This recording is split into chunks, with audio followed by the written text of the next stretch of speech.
It's showtime! Anything business-related is confidential.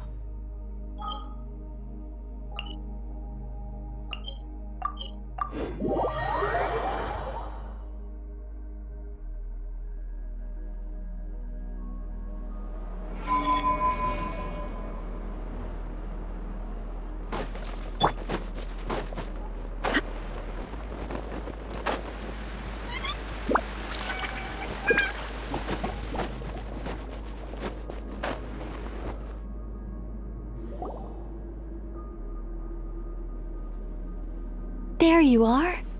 I was worried you might stop to collect treasure chests opened by the Seelie along the way. It would have taken you so much longer to get here. Another conversation I cannot hear.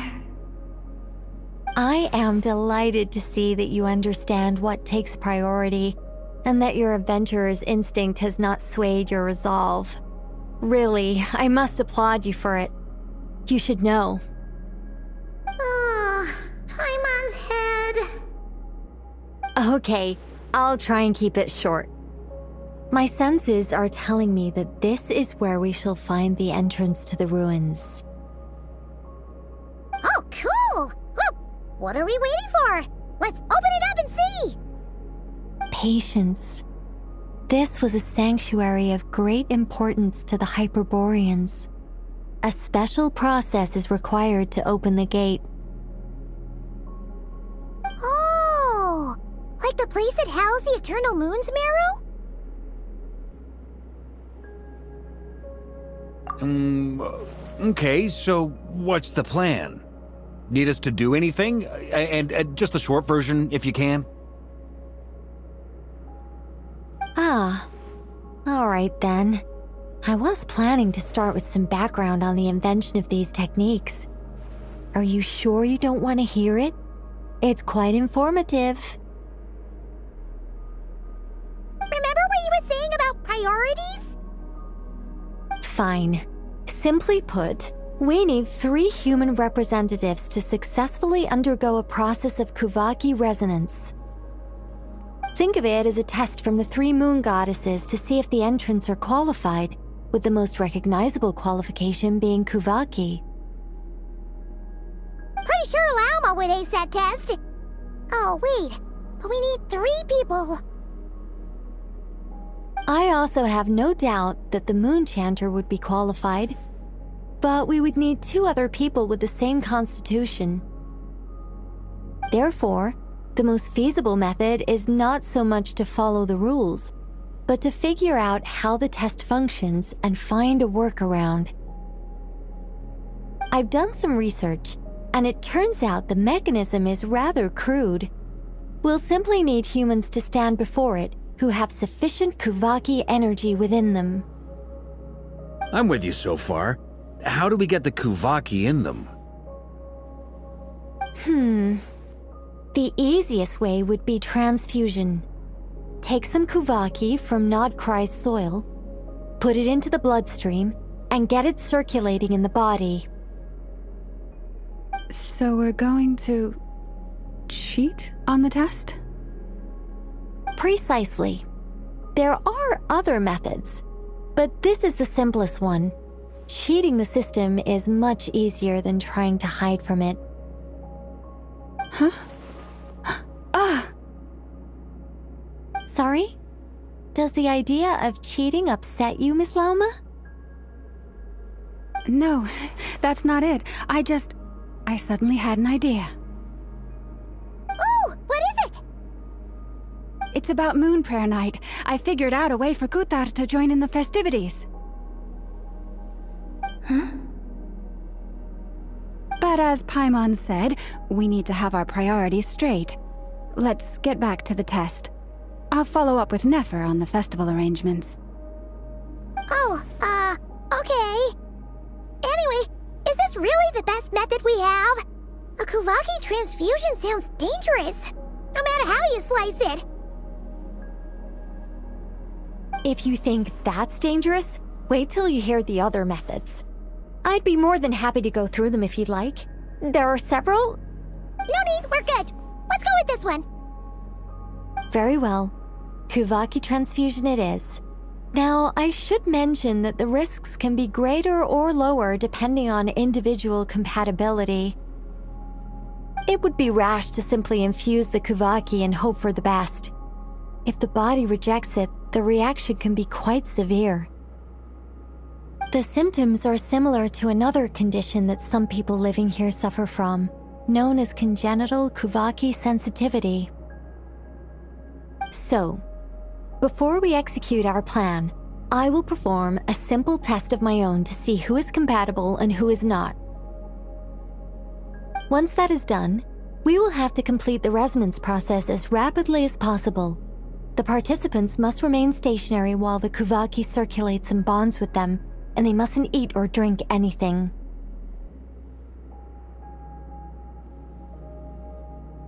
What? No eating or drinking? That's some hardcore fasting. They'll all be monks by the time they're through. 3 days. Oh, that's so long! And we still need to find 2 more people who are not just compatible, but also willing to volunteer. Fasting? What are they talking about? Really? Don't you want to think this through? Haha, count me in too. 3 days without food? I can handle that. Miss Nicole has made it clear that this is the easiest way. The way I see it, there's nothing else to discuss. It's time to step up. Yeah, you're right.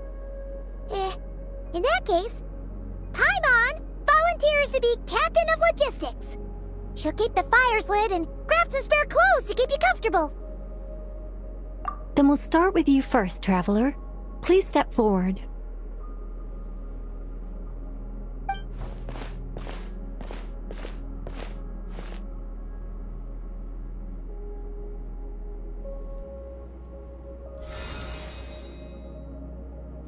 How's it going? Do you feel anything? How about now?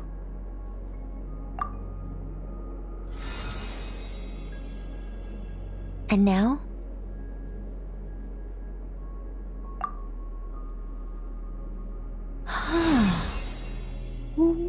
What about now? You guys, it's not a competition, you know. All right, I'm officially impressed. Even as a descender, you can withstand far more than I imagined. It's like I summoned a giant stone titan to arm wrestle you, and your arm hasn't even moved an inch. In my last attempt, I infused 5 times the amount of Kuvaki required. Yes, safe to say, compatibility won't be an issue for you. You're eligible to join. You're next, Mr. Varka. Sure, here goes nothing. All right, I'll start where we left off.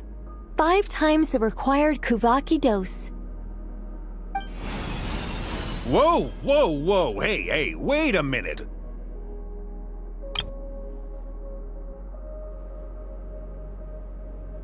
How's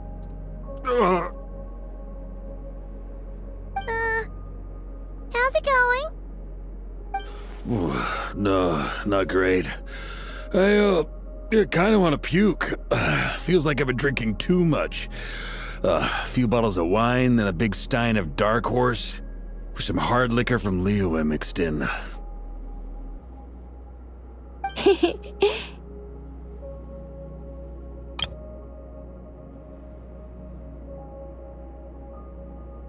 You think this is funny? I just lost to a young lady in an arm wrestling contest. I'm never gonna live that down. My apologies. I'll lower the concentration and try again.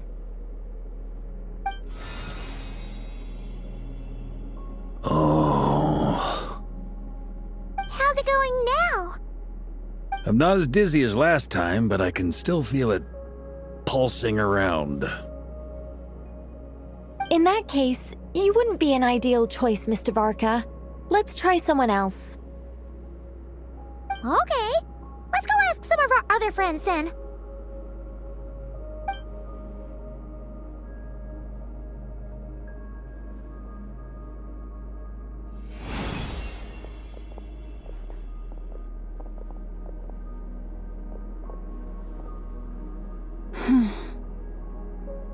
No surprises here, Miss Moonchanter. You're perfectly compatible. You may join.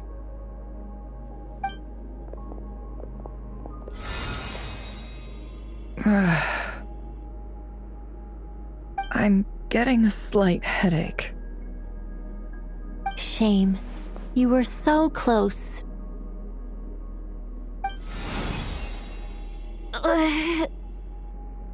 Whoa! I'm itching all over!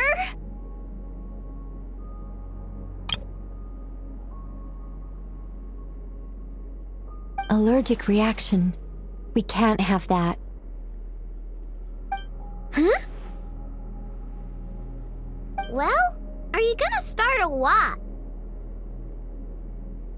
The Hexen Circle is an organization that cares for and protects children. We will not have them do dangerous things. Not even tests.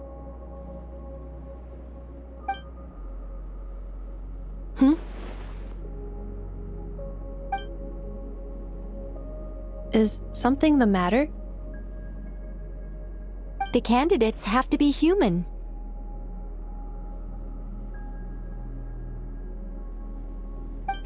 I guess that rules me out too. Huh. Everyone except the Moonchanter got beaten. Guess I don't need to feel so bad after all. I mean, looks like this isn't gonna be as easy as we thought. Perhaps I could ask for volunteers among the Frost Moon Scions. I'll see about talking to some trusted Lightkeeper colleagues. Itlua springs to mind. In fact, I think we had some former Frost Moon Scions join our ranks recently. Can you give me the scientific explanation for how the test works? I can probably make some kind of test bot. Then we can just zip through Nasha Town, going up to people and pressing a button to check their status. Wouldn't that be way easier? No. Wow! No elaboration for once. How about I contact the Knights of Favonia's garrison in the Wave Chaser plane?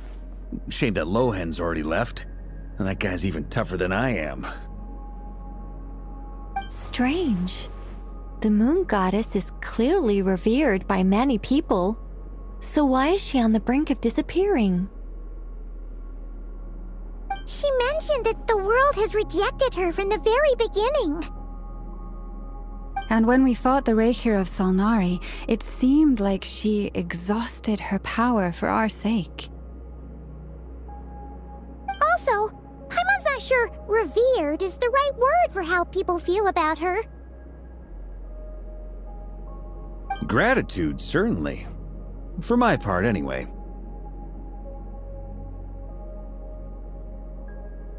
It's basic reciprocity. She helped us, so she deserves our help in return. Yeah. Even though she looked like she didn't care, she still saved a ton of people, including me. A review of the relevant data leads me to conclude that Miss Columbina is a good person. Yep, you bet! They really think so? I'm super surprised that Columbina isn't her actual name, though. I think it really suits her. It's light and graceful and... yeah, just a really pretty name. I know, right? Unfortunately, that's not our decision to make. Columbina. That was the code name the Fatui gave me. But it also came up in the song I heard when I was born. But is that really all there is to it? What do I truly think of my own name? Is there anyone left who will still call me by that name?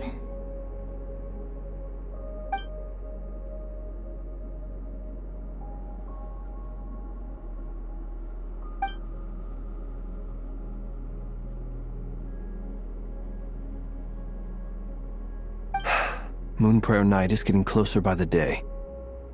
We're running out of time. We need to look for other candidates.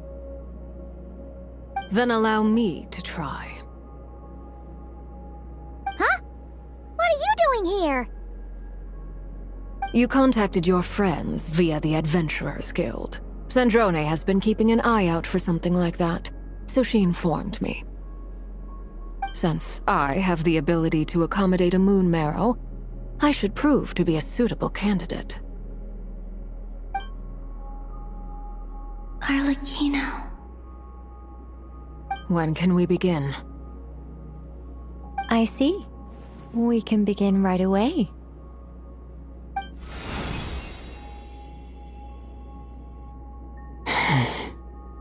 How was it?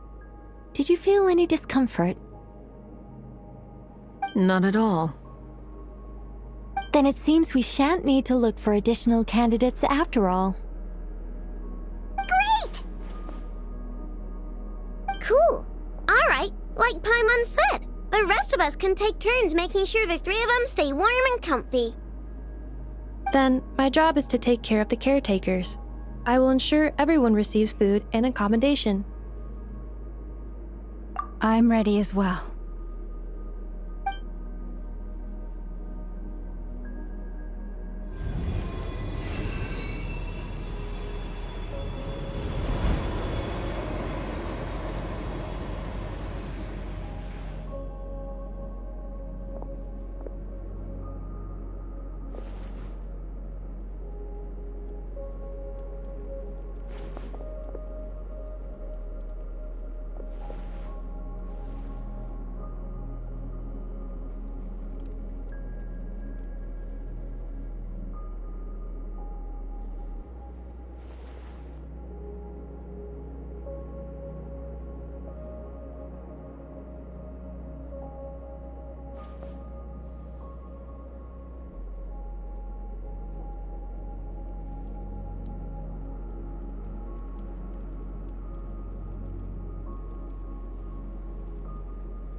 The work is done. The sacred scroll shut. The stars grow dim, the people silent. The white sun sets, the silver moon rises. O path to the temple, appear now before us.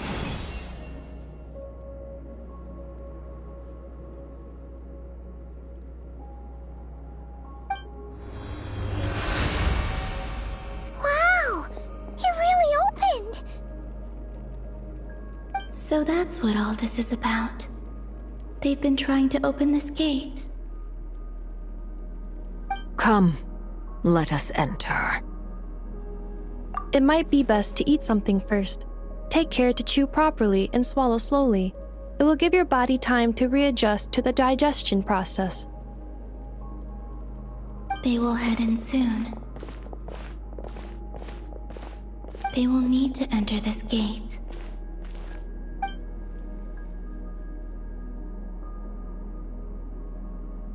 Huh? I cannot pass through. Is it because I have no physical body? It has been 3 days. My strength has all but completely faded. Can I really hold on until Moon Prayer Night?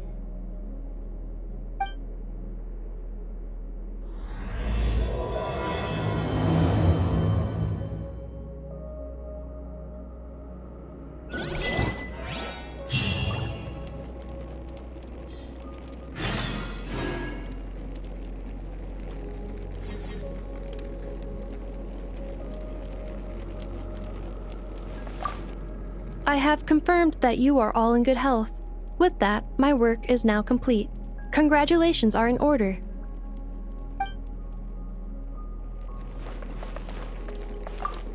It's good to know you're all well. Puts me at ease.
Are these people...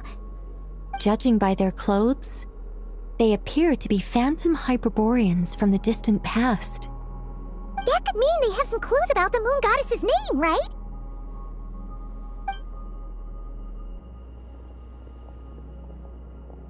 Hey there! Could you tell us what the moon goddess's name is? Sorry. That's probably a weird question, huh? How do we explain this? The moons are long gone, and their goddesses are dead.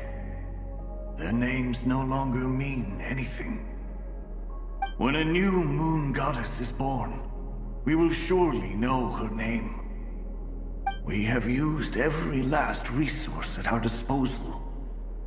All that remains is to wait, patiently and quietly.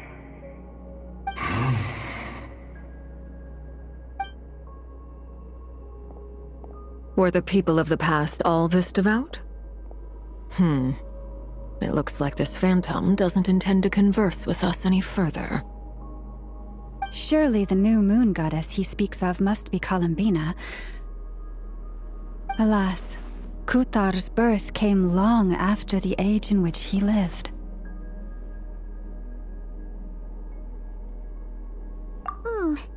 But, maybe if we find a phantom from a more recent age, they might know Columbina's real name.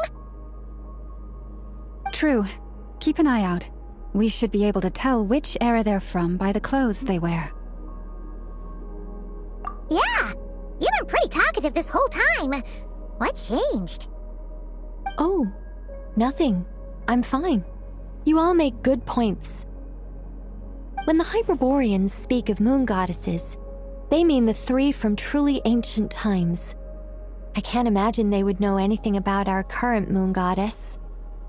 There once was a time when the moon goddesses blessed them greatly and protected them from harm.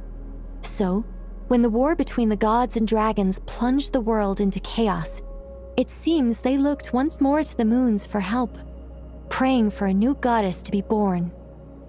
Yeah, that checks out. Let's continue on. Who knows what else we may discover?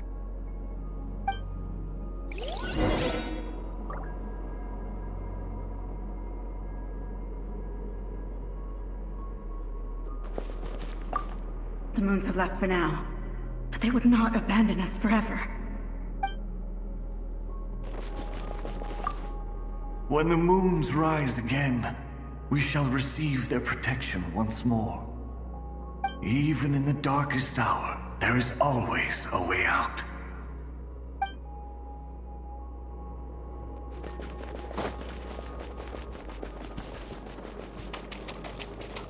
There's a door blocking this path!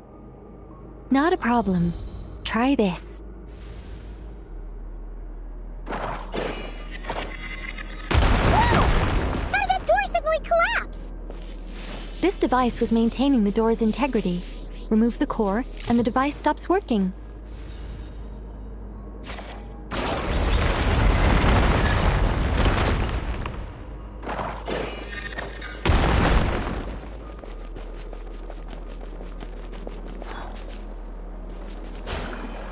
Is this our destination? Impressive. More precisely, this is a device that will help us reach our destination. Let's go. We still have a long distance to cover.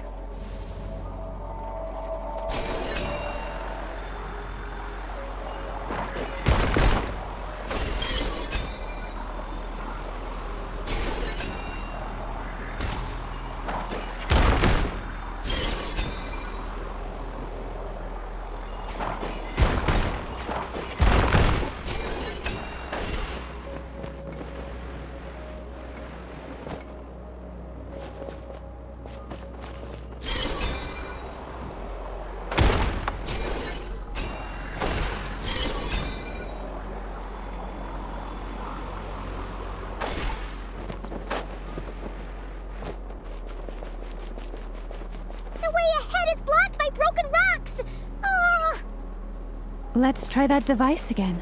Remember the door from earlier?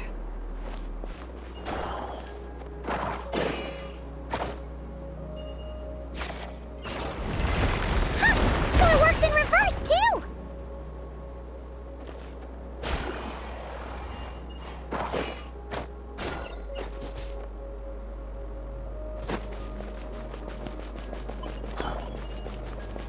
The humans we see are all phantoms, but the monsters are real. What a fascinating place. There'll be plenty of time to admire it later.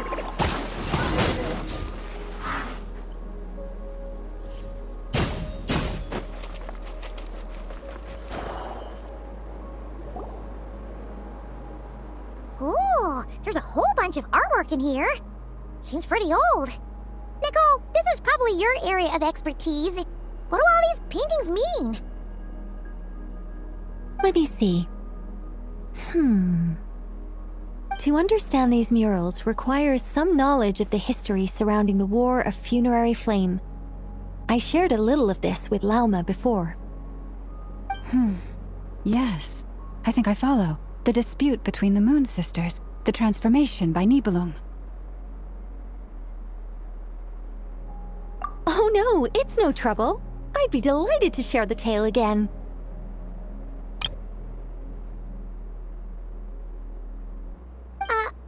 Alright then. Tevat's 3 moons and their goddesses were brought into being by the will of Nibelung, the then ruler of Tevat.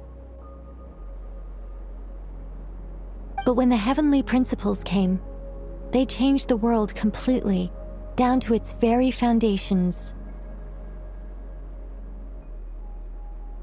The moon goddesses were nowhere near strong enough to challenge this entity, but the heavenly principles did not view them as heretical entities that had to be removed. Essentially, the 3 moons existed to keep this planet alive and operational, which did not directly conflict with the heavenly principles' aims. Nevertheless, the inherent precariousness of this arrangement would soon be revealed.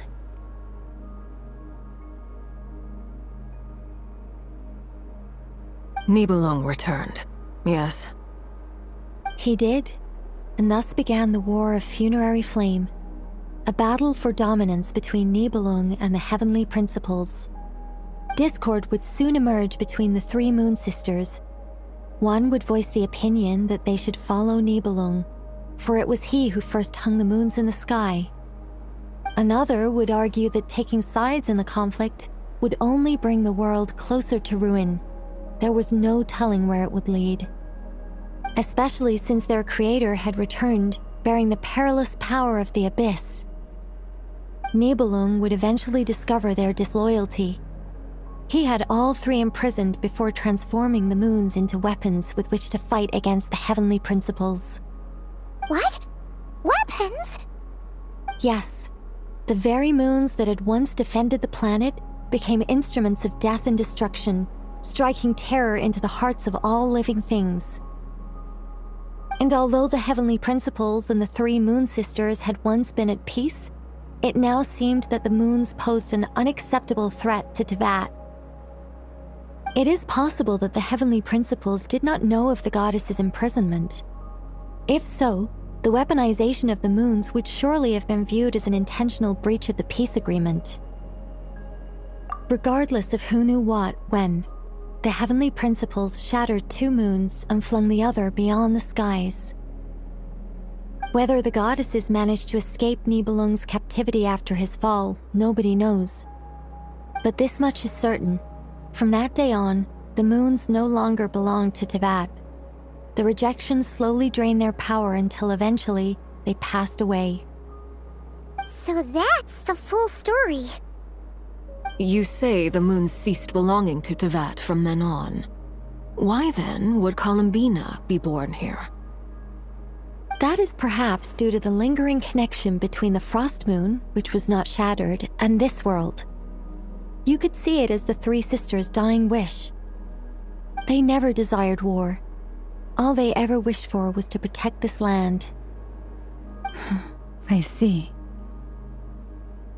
If the final fate of the 3 goddesses is as you say, then Columbina faces the same grave danger. Our investigation has yet to bear fruit. We must hurry. Yeah, you're right! Let's keep going!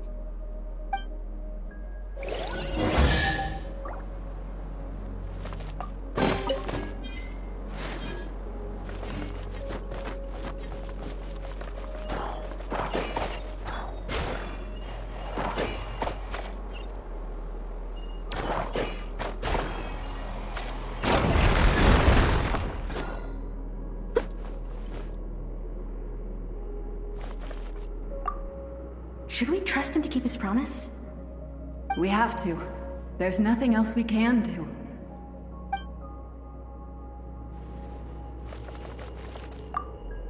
Why? Why do the creators of this world no longer show mercy upon their people? Remember his words. We must change our fate with our own hands.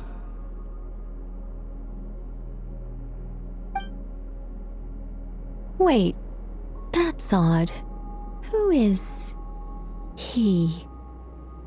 Is something wrong? No, not really. It's just that over 30 possibilities emerged in my head, so I can't be sure who he is. It's been too long. My memory isn't as sharp as it once was. Okay. 30! Wow! Impressive! Should we trust him to keep his promise? We have to. There's nothing else we can do.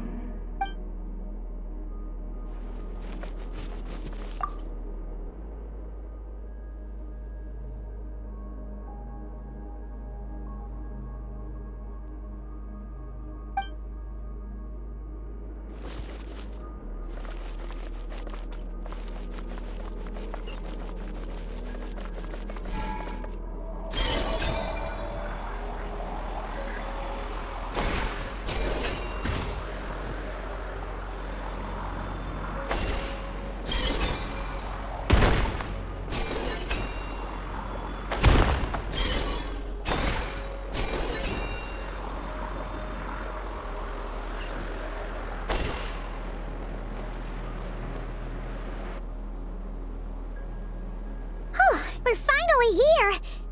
Guessing we'll need to activate this thing? Indeed. I was a little worried about that at first, but as we got closer, I sensed that the Kuvaki within it flows unimpeded. It should be functioning normally. The only issue is how to activate it. It's looking a little worse for wear. What about the cores from some of the other devices we've seen? Can we repair it using those? In all likelihood, yes. I imagine that would have been the Hyperborean's backup plan. Let's look for some cores.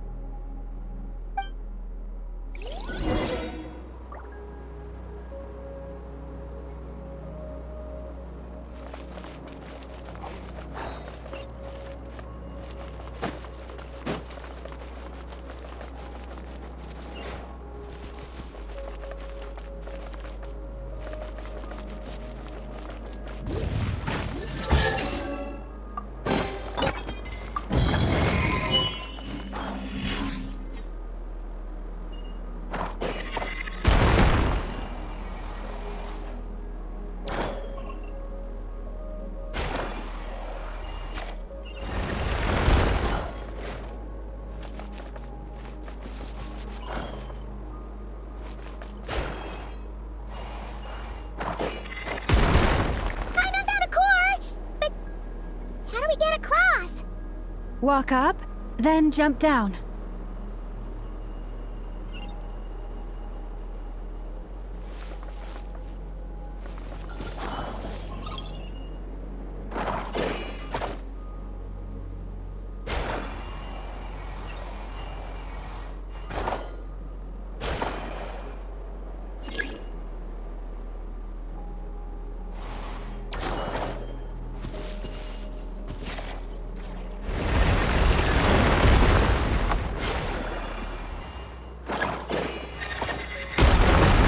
That should be enough cores.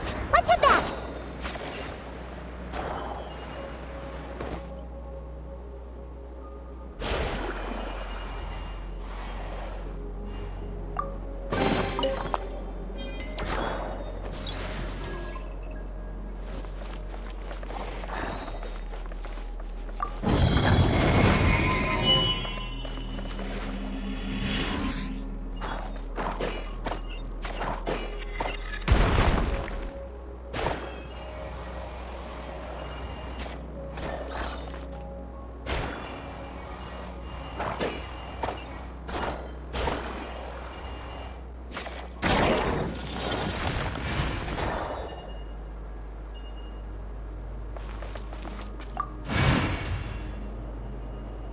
The device is up and running.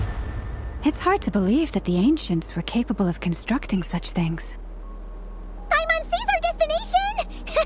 It's right up ahead! Yes, let's go.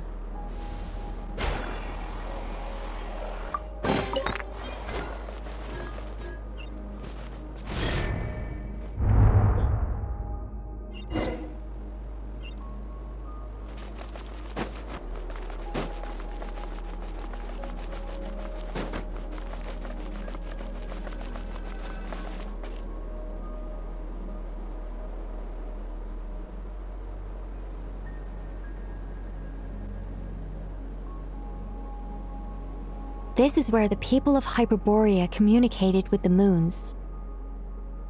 We need only place the moon marrow upon this platform on Moon Prayer Night, and we shall be able to open a portal to the moon and send our moon goddess back home. The assumption being, of course, that we can find her first. That's right. You want to know if it's safe there, don't you? And yet, she has no choice but to return. You know this. Oh, that's not the only issue here. This is the end of the line, right? We've explored everything we can. And despite looking at historical artwork and talking to people from Hyperborean times, we're still no closer to learning Columbina's name.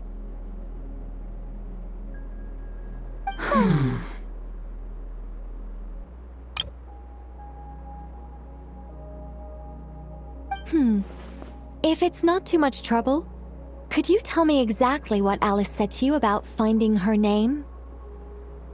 Oh, sure. What she said was... Then your first job is to find it. As a moon goddess, I'm sure she must have a name she identifies with. Neither Columbina nor Kutar is her true name, and she's never really accepted either of them.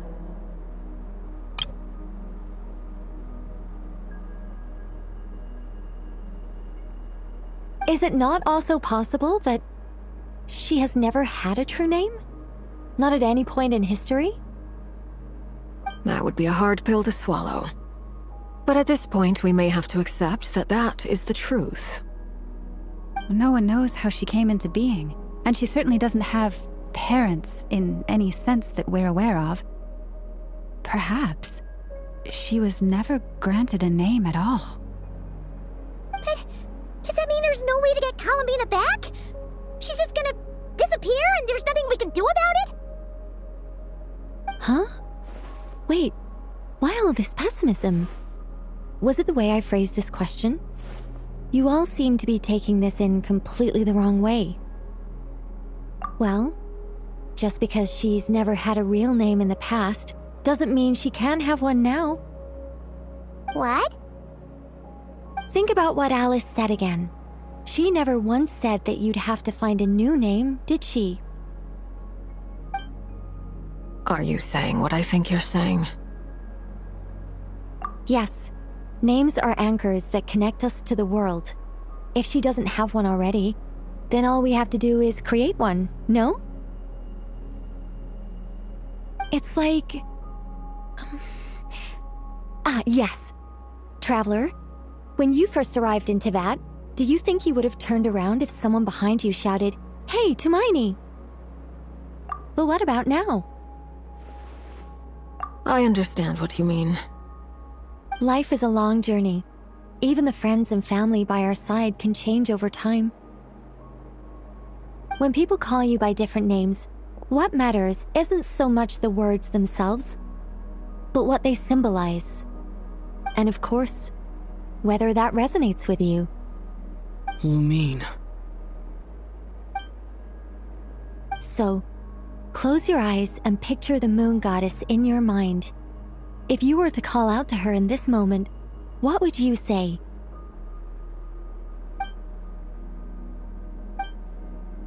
Columbina. Columbina. Paimon will call her Columbina too. She has long forsaken everything that Kuthar represents. I think from now on I should call her Columbina too. Well, it sounds to me like you found your answer. Are you sure? Is it really that simple? We haven't found her this whole time, and not for lack of trying. For a journey like this, the process is every bit as important as the outcome. Had you not searched far and wide, rejecting every other answer you were offered? How could you have come to an answer you felt was finally correct? Oh, it all makes sense now. This has Alice's fingerprints all over it. Are you suggesting that Mage knew from the start that Columbina never had a real name to begin with? I can't say for sure. But I can definitely imagine her chuckling in satisfaction somewhere right now, saying, "Ah, what fun." Llama, your antlers! You should hurry. The festive moon has begun to rise. Do not worry, for when you called the name Columbina just now, I could sense that the power within was enough to summon back the moon goddess. The power within what? The name? Yes, so, the thing is...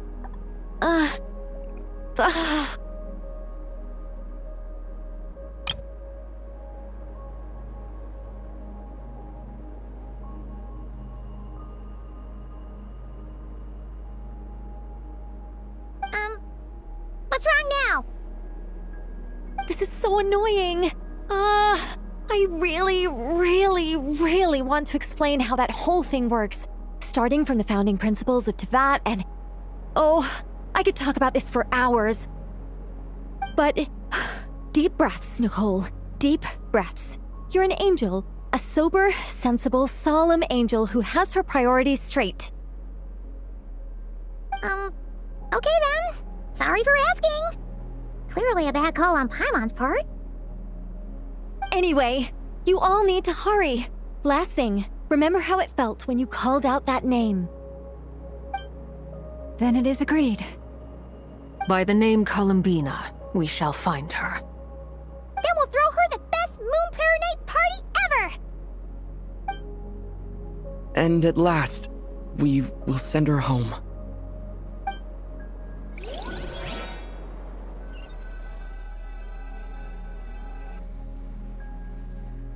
I can barely move anymore. My consciousness is fading away. Have they come back out? I'd love to see them one more time.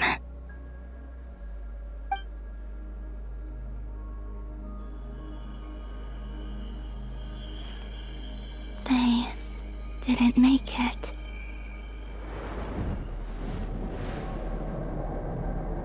Could you tell me your name? My name is... Columbina!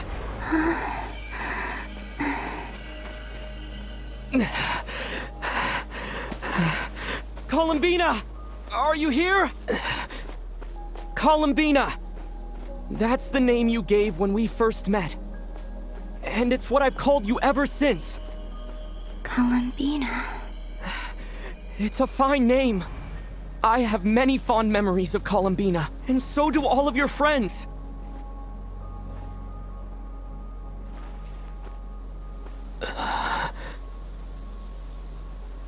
If you like this name...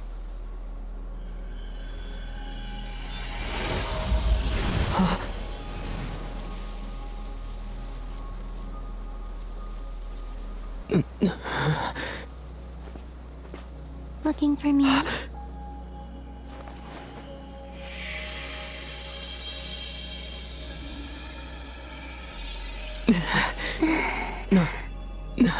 I like it. You can carry on using it. My name is Columbina Hyposelenia. Columbina Hyposelenia. That's a wonderful name. I never thought that Columbina would become my real name. But after I met you and my other friends, the things that this name stood for slowly began to change. It went from being a Fatui code name to something my friends call me.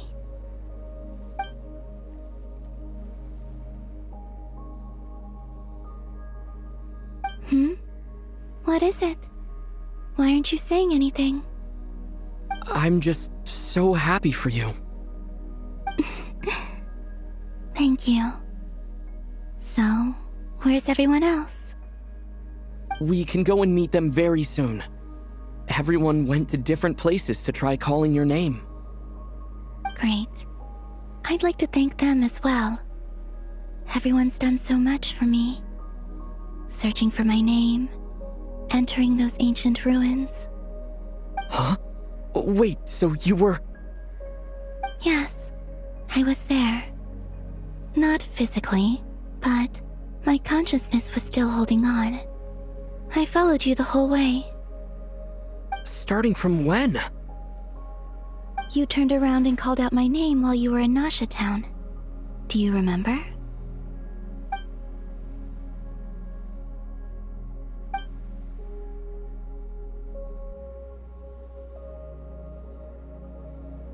Let's go. We don't want to keep them waiting.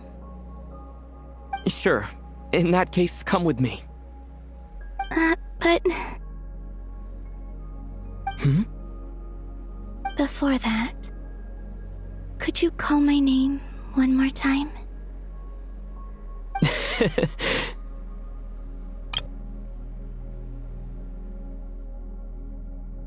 Sure. Come with me, Columbina Hyposelenia.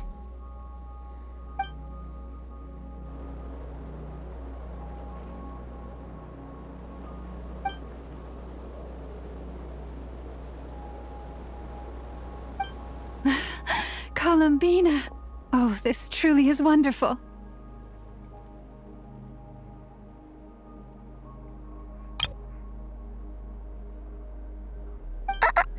Llama, I can't breathe. Ha-ha! Just in time for Moon Prayer Night! It's good to have you back, Miss Columbina.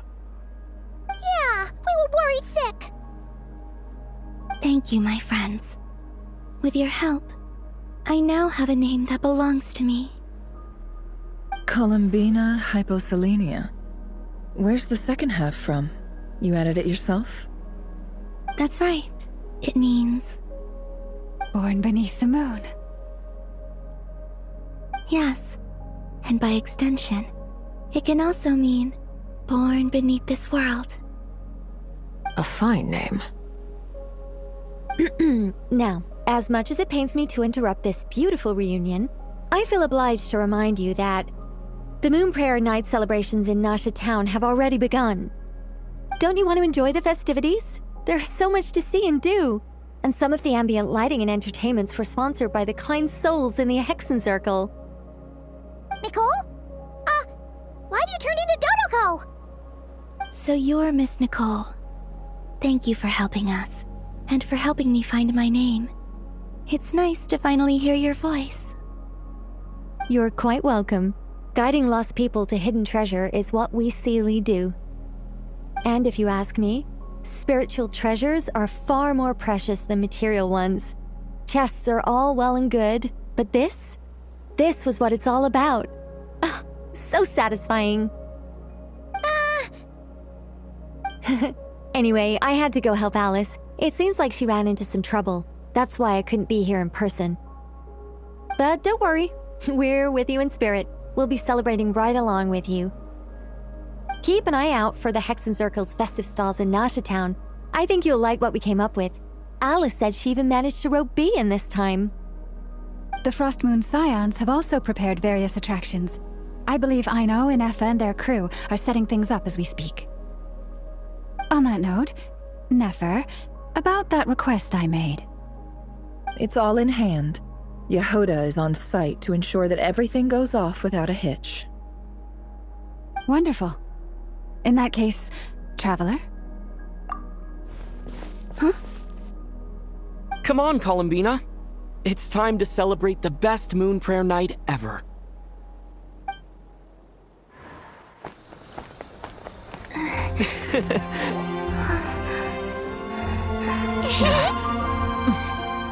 Hey, young lady. Would you like some Moon Prayer Night candy? Happy Moon Prayer Night. Oh, yeah. I almost forgot to say. Welcome home, Moon Goddess.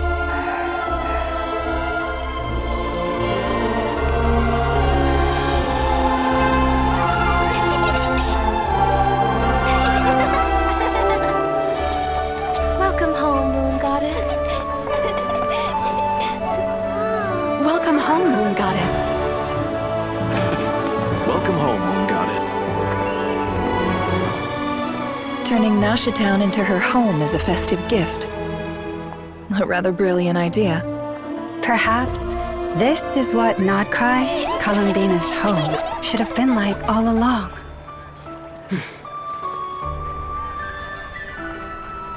Thank you for the gift. I like it a lot.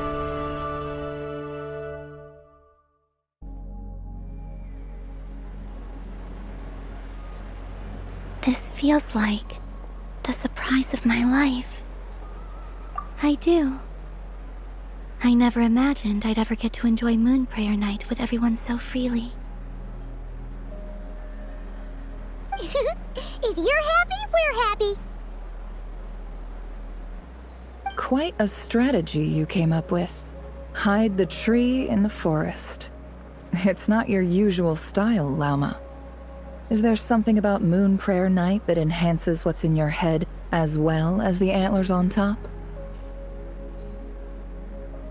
Apparently so. It even inspired a perennial penny pincher to use their resources for a greater cause. It truly is a magical festival.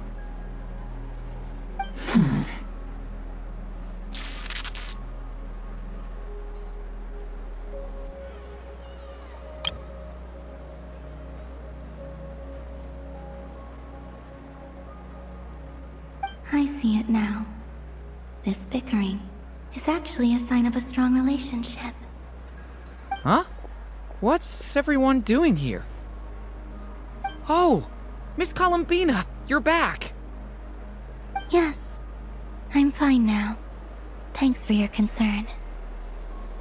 How's your progress with Alice's assignment? Very well indeed. I've never heard her sound so excited. Not like this.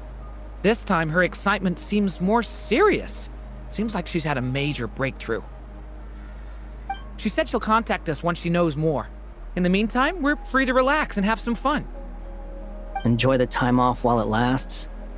I have a feeling that our next task won't be so simple.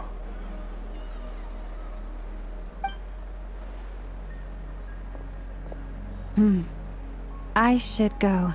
I still have a few things to attend to at the Frost Moon Scion's stall. And I think I'll take a look around. With any luck, this once-in-a-year festival will come with once-in-a-year opportunities. Hold up a second. Where's Varka?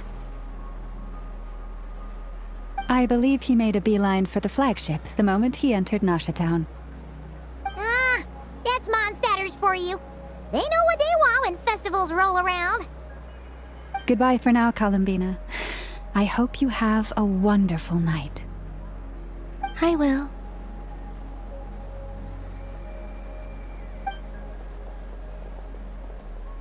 Well, in that case, don't just stand there. Get out there and have some fun.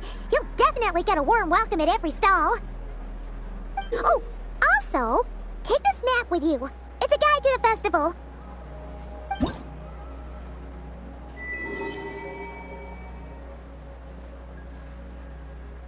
The Frostmoon Scion stall is over here. Lauma's invited a whole bunch of cute animals to celebrate too. Over there is the Hexacircle section. Alice seemed more excited than anyone about this festival, so she insisted on making it a grand affair. Oh, and then there's the Nasha Town local specialties, including... Actually, forget that. Better if you go check them out for yourself. Thank you. It looks like a lot of fun. You're not coming with me? We'll be around, but don't you want to browse by yourself for a bit first?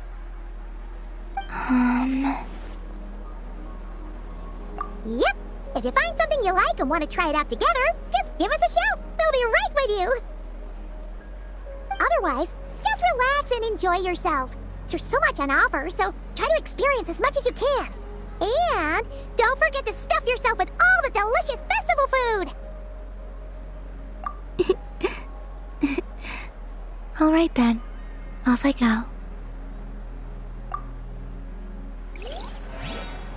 Where should I go first? This must be the mage's stall. It feels like I've entered a fairy tale. Ah, how lovely.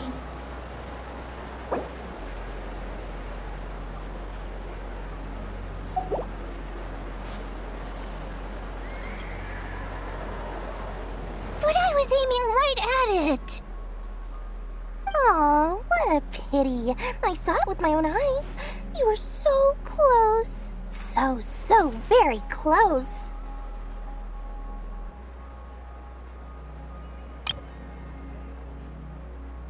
That's not true. It dodged out of the way right as I was about to snag it. I'm sorry? You heard me. This paper frog can move. I swear. Dear, oh dear, what are you saying? How could a paper frog move? Unless you believe there really is magic in this world. But even if I, the mere humble merchant that I am, knew such magic, surely I would not use it on a paper frog. I'd sooner give Mora legs, so it could walk right into my purse.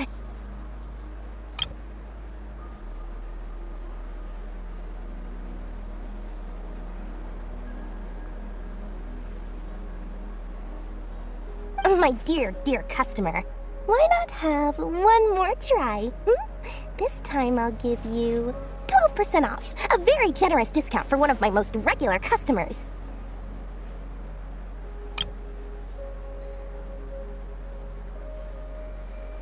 Just think about how much experience you have under your belt now. You're sure to win the next one. Darn, I used up all my coins. I'll be right back. Just gonna fetch some more from my house. Take your time, but don't take too long. This event is Moon Prayer Night only. Miss it, and you'll have to wait a whole year before I'm back. Next customer, please. Welcome. Hello. Whoa! What's this big one doing over here? How do I tell my employees not to go running around this time? Shooting them a glance won't work. I haven't known them long enough. Dory? Why, hello there, Miss Columbina. Would you like to play my ring toss game? The rules are very simple, and it's easy to get the hang of. How much for a round? Oh, first time's free. Not a single Mora. after that, well, we can cross that bridge if and when we come to it. But with your sharp skills, I'm sure you'll win all the prizes in one fell swoop. That was an obvious enough hint for them, right? Right?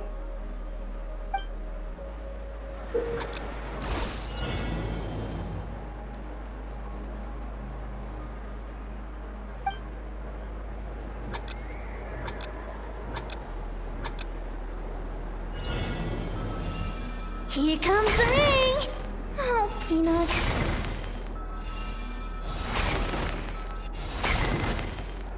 Change tracks. Roselle, should we move or not? Just a tiny bit. All right, then I'll... Oh, sugar plums, not the clock hands. How do I move the legs again?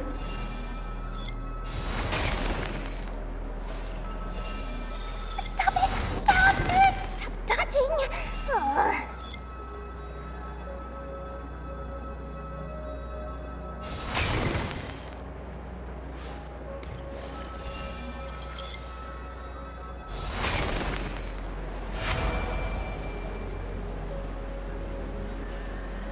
Let's see now. Let's see. Wow, very good.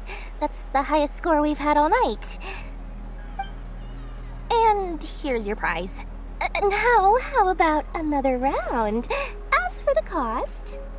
Happy Moon Prayer Night, Miss Columbina. Happy Moon Prayer Night, Durin and Hat Guy.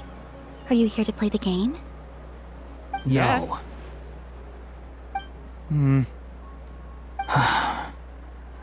You said we were just coming here to say hello.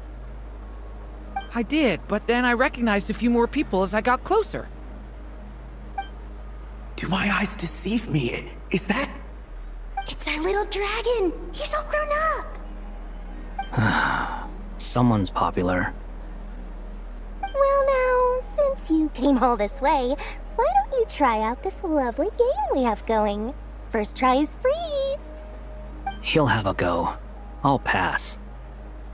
It's only one free try per customer. You can't give your try to him. I'm aware. How has Elder Almond been lately? He's in great shape. He goes for a run in the forest every morning to stay fit and healthy. He tried to go boat racing with Firecracker a while back, but he couldn't even make it onto the Lotus Leaf. Firecracker was in fits of laughter. How about you, little dragon? Can you still fly? Yes, I can. But you've become less chatty. Has growing up been tough on you? We call that maturity. You know, the thing people sing about. The knight wields a sword of stone to defend those hearts that are made of gold. Stone is very heavy. That's what keeps them from talking too much. That's awesome! I want to be a knight when I grow up too. Ring, here I come! Ha! Oh, the hat-wearing man. I never thought I'd see you again. You seem more determined than when I saw you last on the train. If you say so. Oh, I do say so. The people you once helped see it clearly. It's because you are once again on the right track. May the engine in our hearts propel us to the station of our dreams. I can move! I can move now, Roselle! What are you doing, running into the rings like that? You got them all so quickly! I have never seen anything like this in all my travels! Is this guy actually an old friend of theirs? But how? They're origami animals and clockwork people from a fairy tale. Getting to know them would be quite an arduous task, unless they share a hometown? I have to get to the bottom of this. Next time I see the Great Mage Alice, I shall demand answers. Thank you, Dory. I had a lot of fun. Now for your prize. Where did I put it? Give me a moment to dig it out. Oh, sweet grand prize.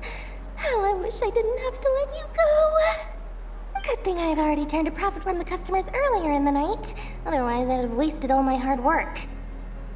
Okay, I'm back. What?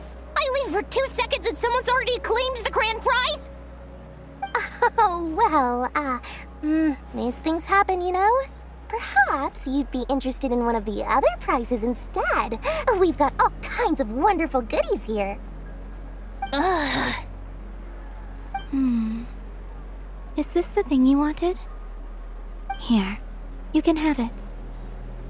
Huh? But... Don't worry about it. It will be happier with you. Oh, thanks so much, miss. I mean, Moon Goddess. Oh, goodness gracious, Columbina. Give me strength. How am I supposed to make any more money from this child at this rate? Daddy, look! That's the game I was telling you about! Forget it. She is the Moon Goddess after all. I'll think of some other way to swing this. Maybe I can try to hook this new kid. Huh? Oh, someone already won the grand prize. You can take mine if you want. What? Why? Why are all these bleeding hearts coming here to ruin my business? Happy Moon Prayer Night, everyone.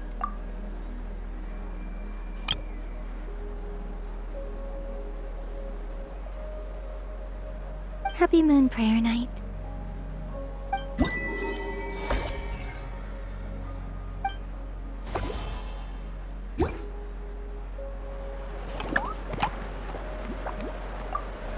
If all the prizes are gone, I might as well close up shop for the day.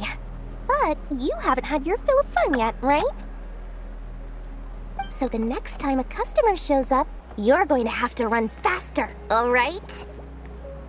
And remember, run out of the rings, not into them.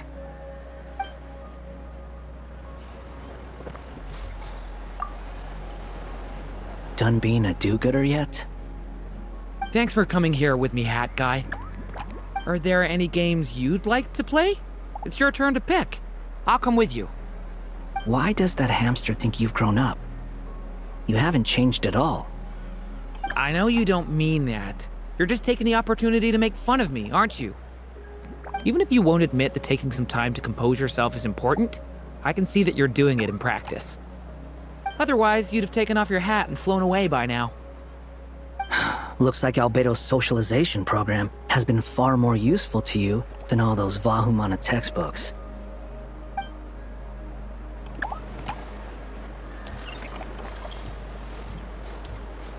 There are so many attractions here. Since I rarely get out, I might as well make the most of it.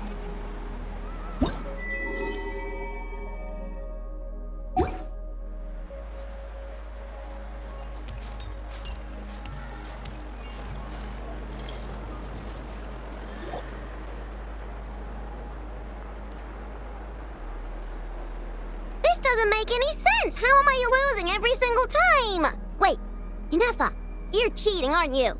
Yeah, that must be it. I am not cheating, I know.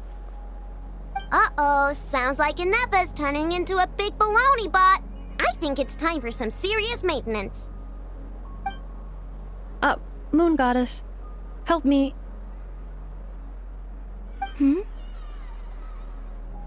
Miss Columbina, I know, is attempting to cheat.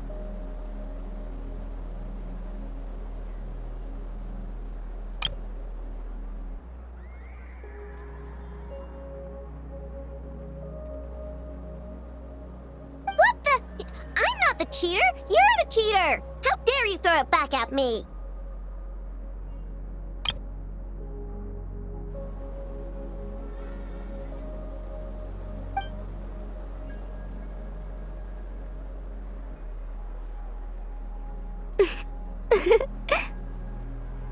Alright, fine. Let's all laugh at I know. Just you wait till I get home, because I'm gonna make a game bot that can win 100% of the time. Let's see you laugh when I come back and beat your butts. You'll all have your heads covered in stickers when I'm through with you.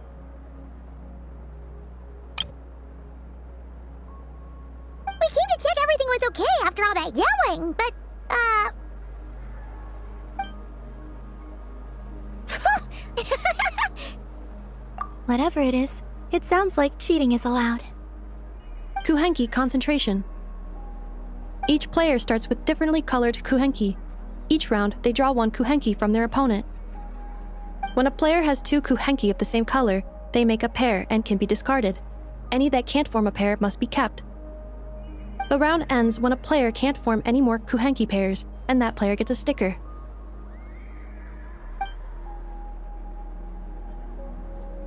Ooh! Can 4 people play as well?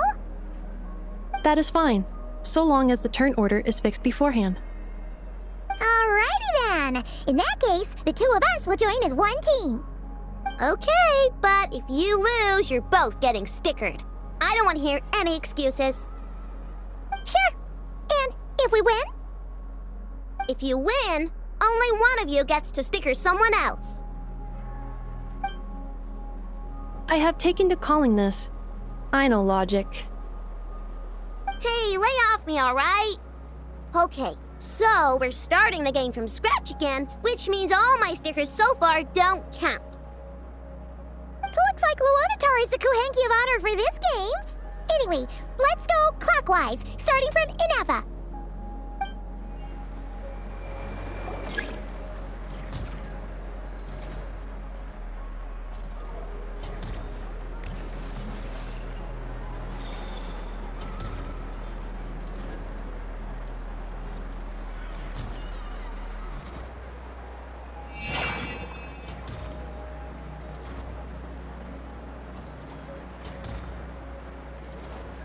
Nice! That's a pair!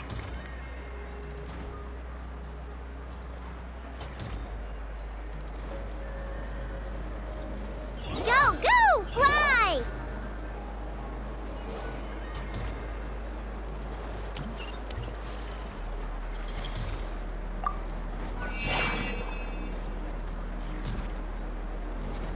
Go on.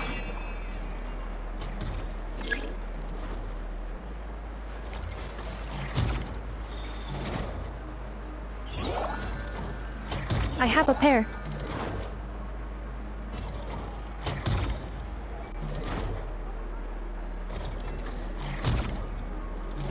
Uh-oh! We gotta pick up the pace!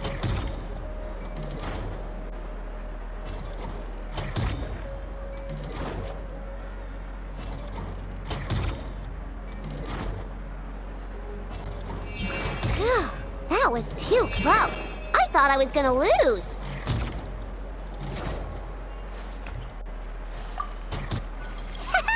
Let's see who's gonna be the unlucky one.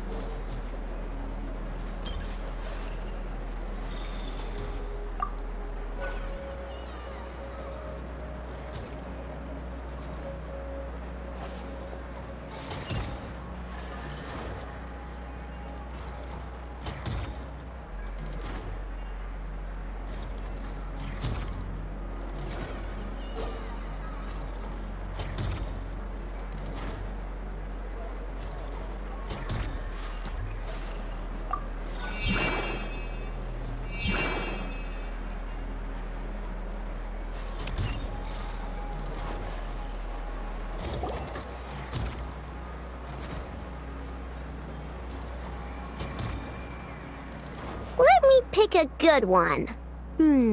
What's it gonna be? You're looking very pleased with yourself there. What happened to being a huge Grumposaurus? I won. Duh.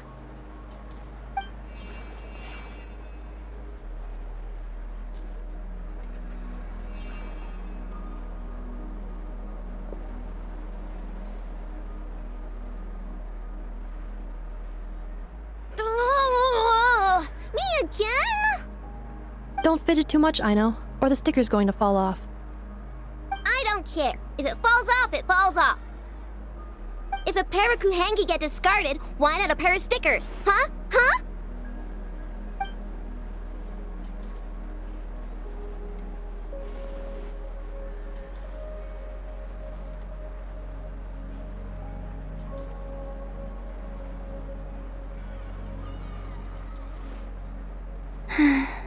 I've lost.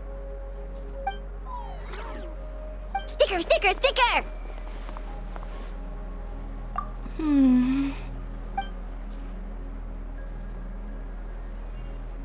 Cute! You think so? Shame.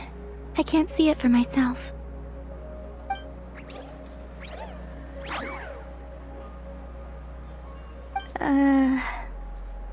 What did Luanatar say? She said it looks so cute that she wants me to lose a few more rounds.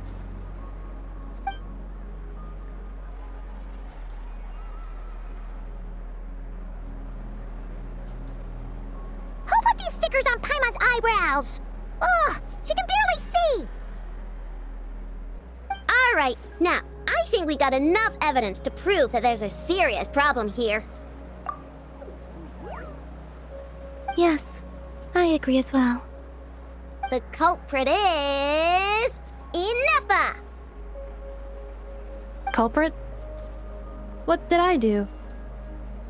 Quit acting dumb, Ineffa! You're not wriggling your way out of this one. I've been watching you. Not only did you remember whose side Luanatar started at, but every time someone drew a Kuhenki, you were logging it and calculating every last possibility. Which Kuhenki pairs were gone, who had what color Kuhenki in their hand, even our facial expressions. You were keeping track of it the entire time. Exactly! Why I no said?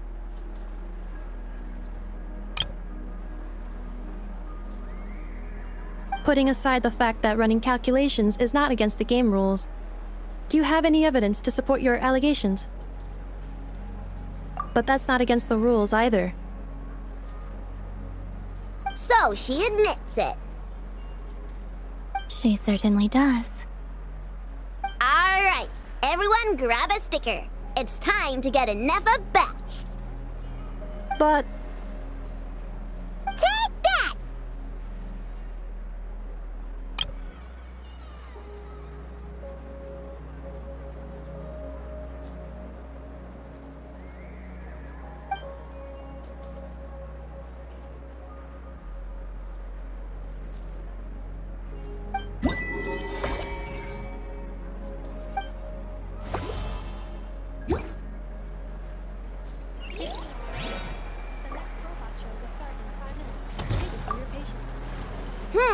I'm never playing games with you ever again, Ineffa!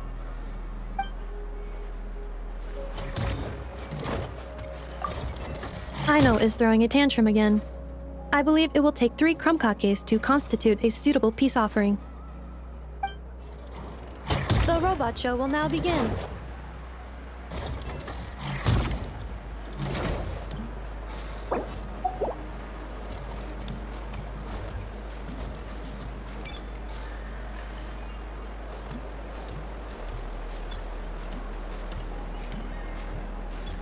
So this is the Frost Moon Scions area. It feels very familiar. But everyone looks much happier than usual.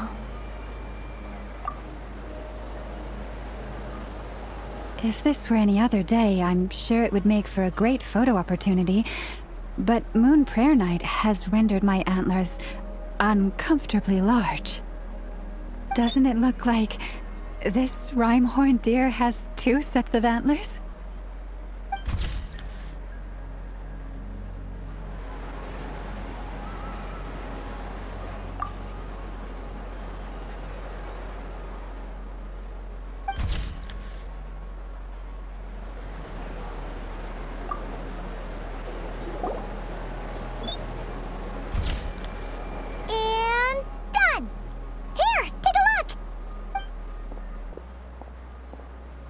I think it looks quite funny. Well, Paimon thinks it's super cute. It looks like a silly chic badger and a rhyme-horned deer that's about to fall asleep. Maybe I'll stand on the chic badger's side instead. It looks like we've attracted the attention of quite a few animals. Let's make room for them.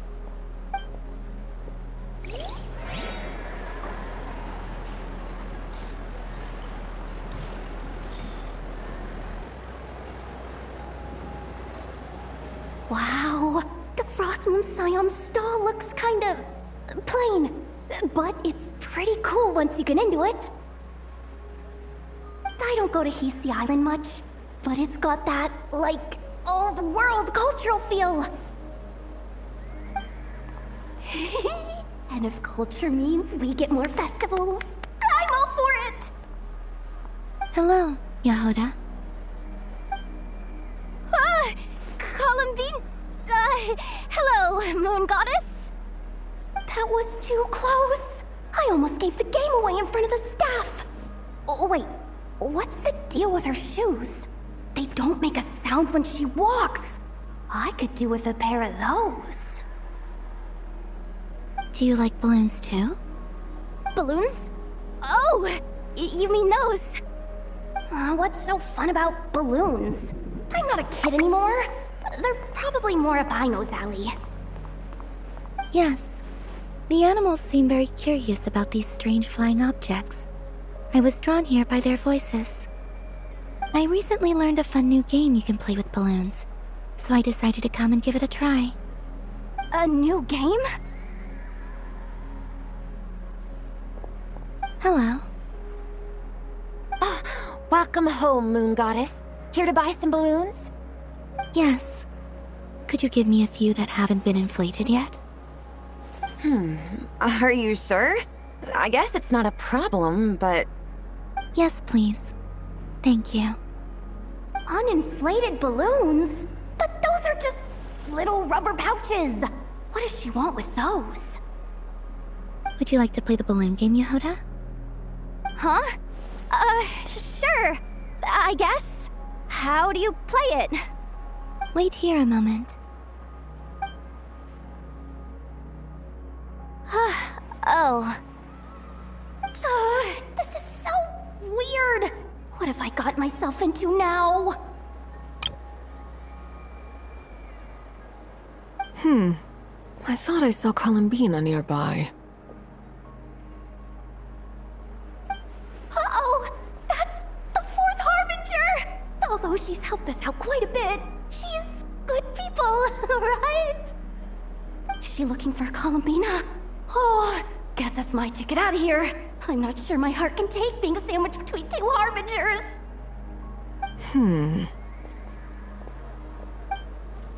Which stall is she checking out? Oh, it's that other Frost Moon Scion's one. Try on the headgear, see what it's like having antlers or animal ears for a day. Oh, I wouldn't be caught dead wearing that stuff. So embarrassing. I have enough gear to carry as it is.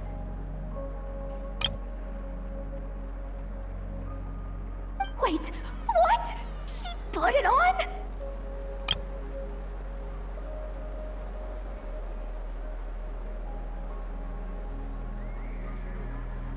How peculiar. This would take some getting used to. I wonder if this is what it's like for Lynette. It really suits you, ma'am.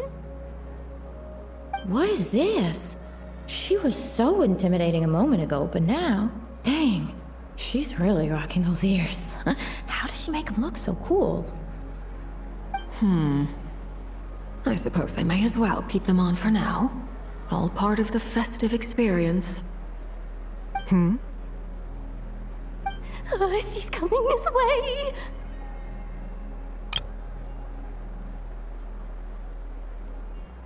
How do you do, Miss Yehoda?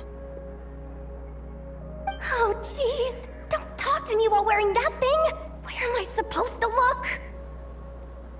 Oh, hey there. I'm looking for Columbina. Have you seen her? She just... Huh? Wait, is that what she meant by balloon game? Yeah.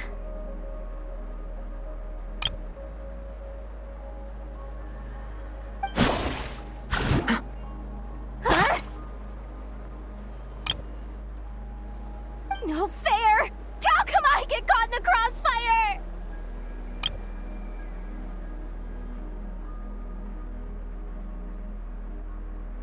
An ambush from the rear? Is this a declaration of war, Columbina? Would you like to play too, Arlecchino? Seriously? Are they gonna start some beef right here, right now? Gladly. That said, I believe there is another who would like to join.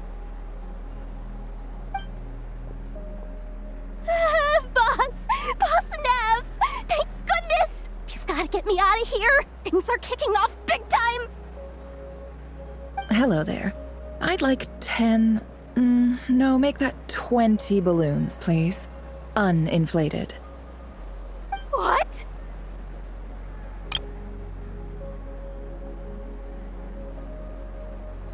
Miss Moon Goddess, I hope you're prepared to pay the price for assaulting my employee.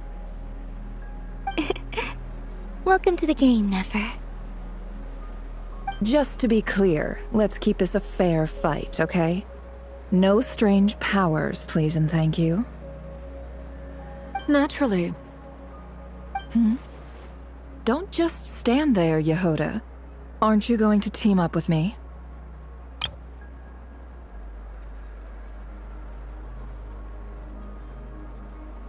Huh? Do I have to? Of course. Don't forget, the Curatorium has a reputation to uphold. I knew something like this was gonna happen.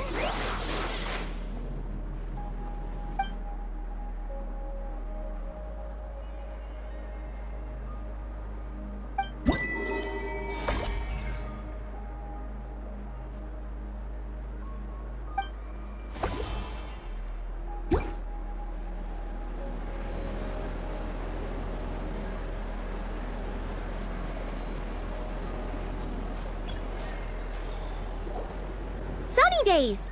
I prefer sunny days. Ah, well, you are as warm as the sun itself, Moon Goddess. Very well. I believe your spirit animal has to be... this most adorable chic badger. Wow! Thank you, Mr. Talking Magic Lamp. Have a very happy festival, Moon Goddess. Lance? That's you, isn't it? Shh. It's our little secret, my dear traveler in Paimon. Okay, sure, but why are you here selling sugar sculptures? Everyone celebrates in their own way. After gazing into the abyss and spending time around gravestones all year, what better way to relax than to see sunny smiles on the faces of the living? Besides that, I like to think of myself as a fair judge of character. I dare say matching personalities to confection suits me rather well. That's not what Paimon was talking about. Aren't you afraid that your true identity might be exposed? Should I be? There is all manner of magic in the air this moon prayer night, thanks to the work of the great mages. I see Miss Columbina is hiding in plain sight. Why should I not do the same? Why miss this rare opportunity to enjoy a special evening in my true form?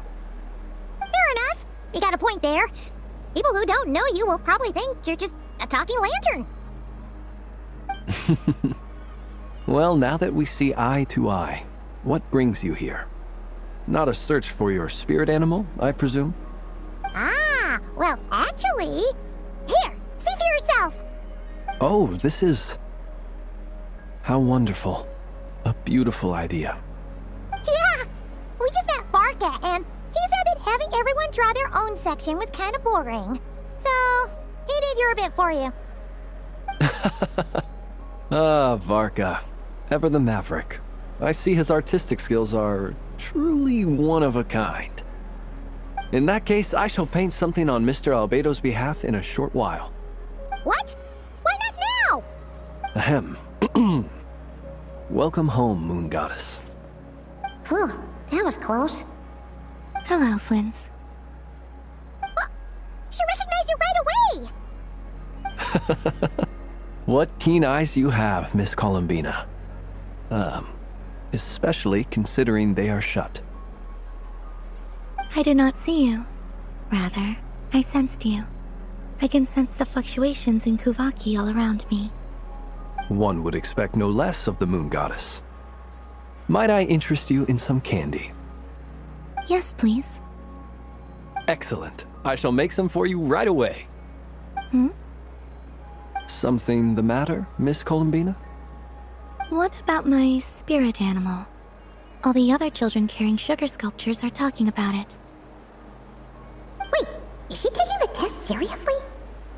Ah, my apologies. How could I neglect that? You are quite right, Miss Columbina. Every one of us has a magical creature living in their heart. Would you permit me to help you find yours? Yes, please. Do you prefer the day or the night? Night. Which of the 4 seasons is your favorite? Winter.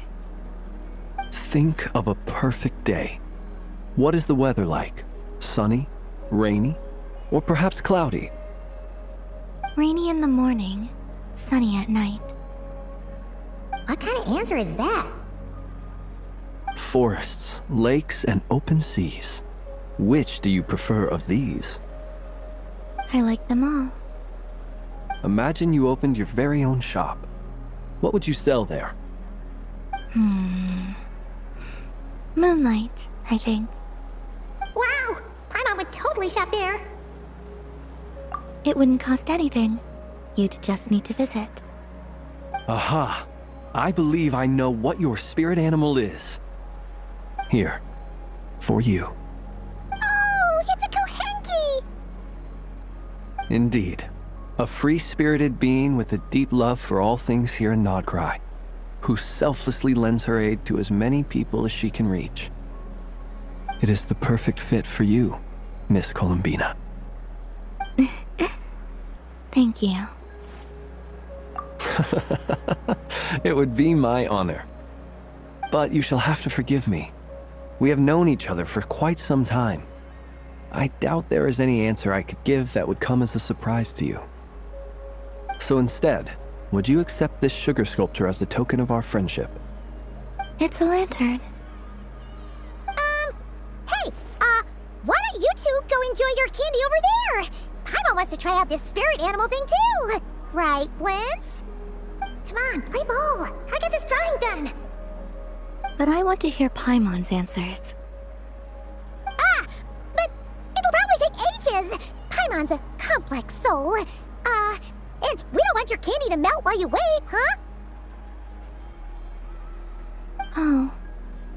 Okay then.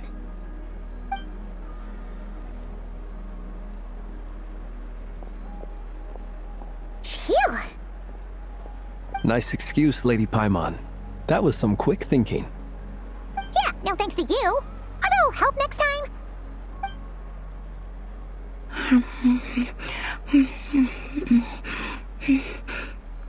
It's sweet. Is that Lockaberry? I wonder what flavor the traveler got. This way, this way! It's the candy-selling lantern! I'm coming! Of course. Traveler, maybe we can share? Yes. I found out recently that people share their food sometimes, so I'd like to try it. Or is that a no? Thank you.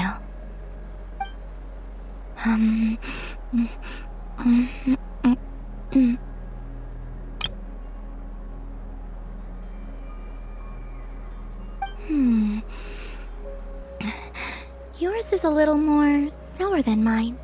Here, you try it. Amazing. My sugar sculpture has shrunk, yet my heart is filled with feelings of sweetness.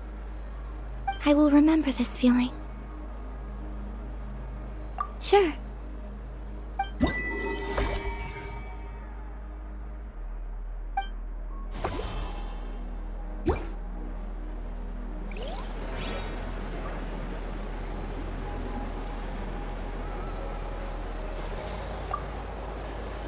Something about festive lighting always has a way of putting the warmest smiles on people's faces.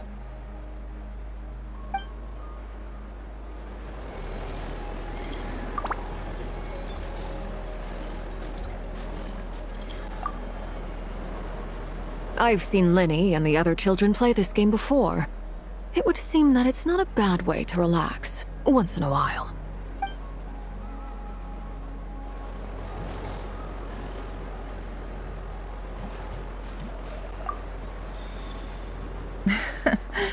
That was fun. It's a shame Ashfru doesn't like playing with water, or I'd have roped him in as well.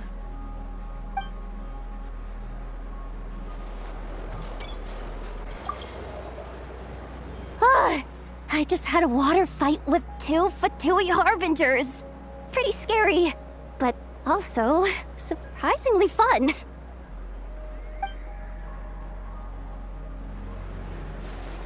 What's this? Should I give it a try?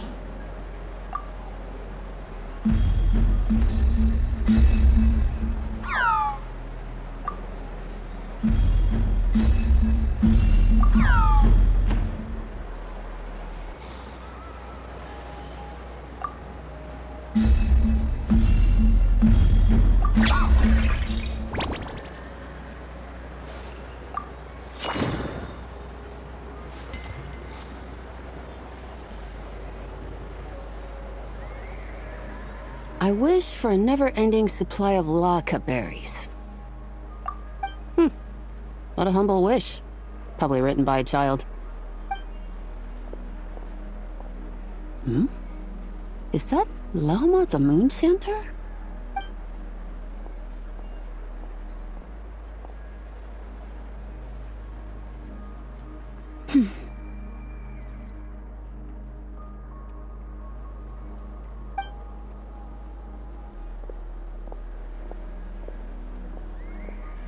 I wish that the long plume ibises would stop biting me.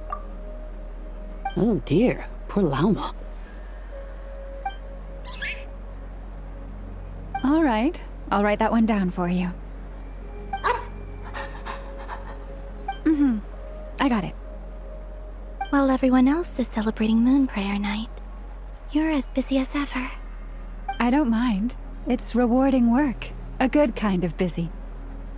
My antlers are at their heaviest tonight, and the Kuvaki waves are especially strong.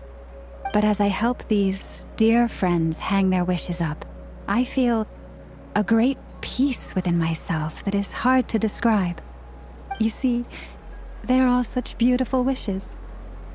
And they are ones that we can fulfill by our own strength. Do you blame me, Llama? I want to hear your honest answer.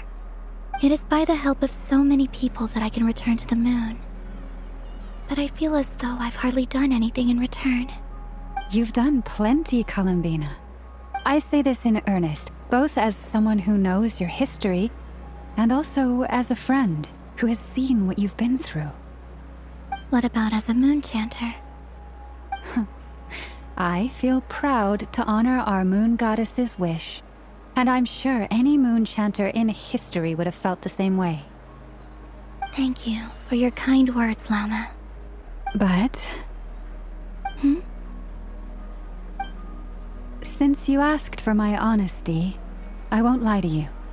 My feelings are mixed right now. Besides pride, I also feel... I suppose it's... a reluctance to let go. Once you return to the moon, we will be far apart and separated by a false sky. I'm sure those of us left behind will gaze up at that sky, yearning for the moon once in a while, just as you used to do. I will miss you, Llama. I will miss you all. I hope to stay in touch. I will try and find some way to send messages down from the moon. Perhaps you could use Kuvaki. I've heard Yehoda say that signals can be sent using long and short waves, or strong and weak lights. That sounds a little complicated. What if we forget what the signals mean? We could prepare a codebook beforehand, but... You're right. It wouldn't really suit you. Still, whatever happens, I believe that you will find your own unique way of communicating with us. And now that I think about that, my heart feels lighter. Because you trust in me? Yes. I have faith in you, and in the power of truth. In my experience, the truth tends to be difficult, but that's what makes it stand out from what is false. So I'm confident that your thoughts and your love will shine through the curtain of lies. We will know it when we see it. Thank you. Now, could you help me hang up my wish? Is this?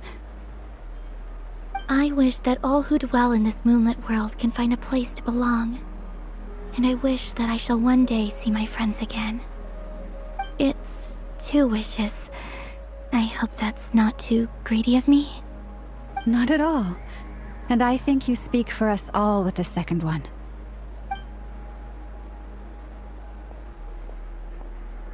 I shall continue to pray until the day that all of these wishes come true.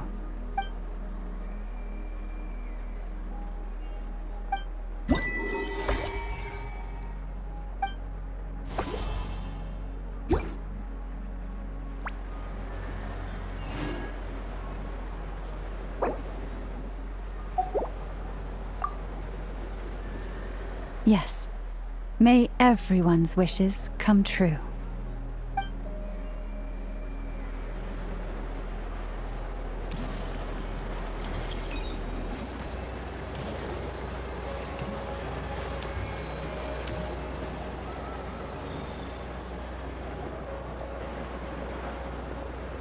Dodoco's Whirligig! Come check out Dodoco's Whirligig! Ah, welcome home, Moon Goddess. Might I ask what this is? Ah, it's a very special amusement sponsored by the Great Mage herself. Ride on a soft and furry Dodoco and embark on an unforgettable adventure. I say that, but I'm just following a script here. Who is this mage, anyway? And what the heck is a Dodoco? I'd like to ride. No problem. But, are you by yourself? Is that not okay? Oh, no, it's fine. It's just that each Dodoco can accommodate 2 passengers. Would you like to bring a friend along? My friends... That should do it. Now, we just need to get everyone else to draw something on it, too. But we gotta keep it a secret from Columbina. Traveler? I want to go on that ride. Will you join me?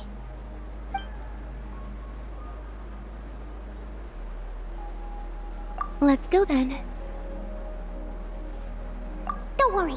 Paimon will do the rounds. You go have fun. All right. I think we have to wait in line over there. Please take your seats. For safety reasons, you mustn't try to leave the ride before it comes to a complete stop. All right, you're all set. I wish you both a wonderful journey.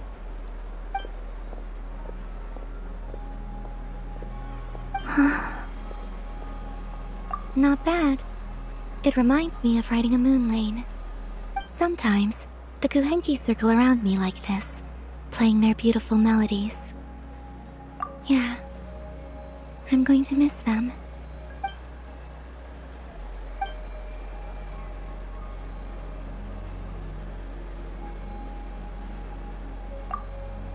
It does. I've felt scared in the past, too. But this is a little different. You know something? I got to see a lot of fascinating things during my disappearance. I saw how the Frost Moon Scions act around their families. So different than how they used to act in my presence. And I also saw how they interact with their friends. It made me curious at first. Why do people act so sincere when they're worshipping gods, but save their truest, warmest feelings for each other?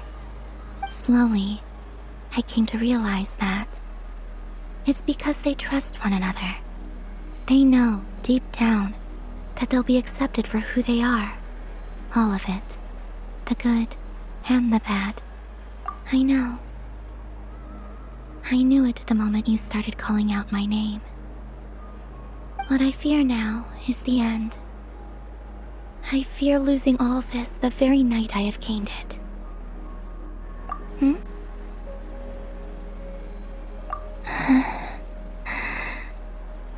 Thank you for this conversation. Thank you for listening to me. Don't worry. This fear I have, and the unknown that awaits me, they cannot hurt me. Not when I possess a treasure far greater.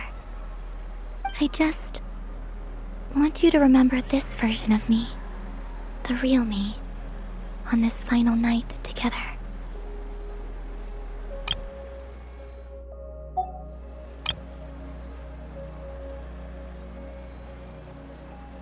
Dear passengers, Dodoco's awesome adventure has come to a close. Please leave in an orderly fashion, and we look forward to seeing you again in the future. Don't want the journey to end, huh? Don't worry, you two. There's always another adventure waiting just around the corner.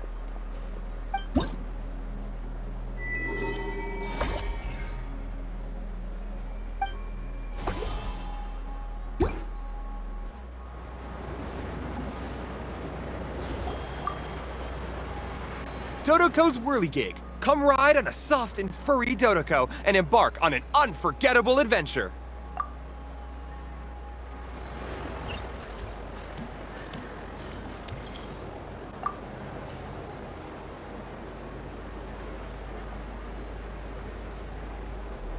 I wouldn't say it's unfair, exactly.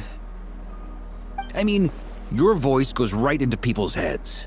How would you explain that to the kids? You can't just explain it away as magic. Is something the matter? Ah, Miss Columbina! No, nothing you need to worry yourself about. Ah, impeccable timing. Stick around for a second, Miss Columbina. I need your input on something. This self-proclaimed Knight of Justice has yet to give me a satisfactory answer. I, for one, would like to hear your verdict on the matter. Hey, now, I left the flagship just to help you out, Miss Nicole.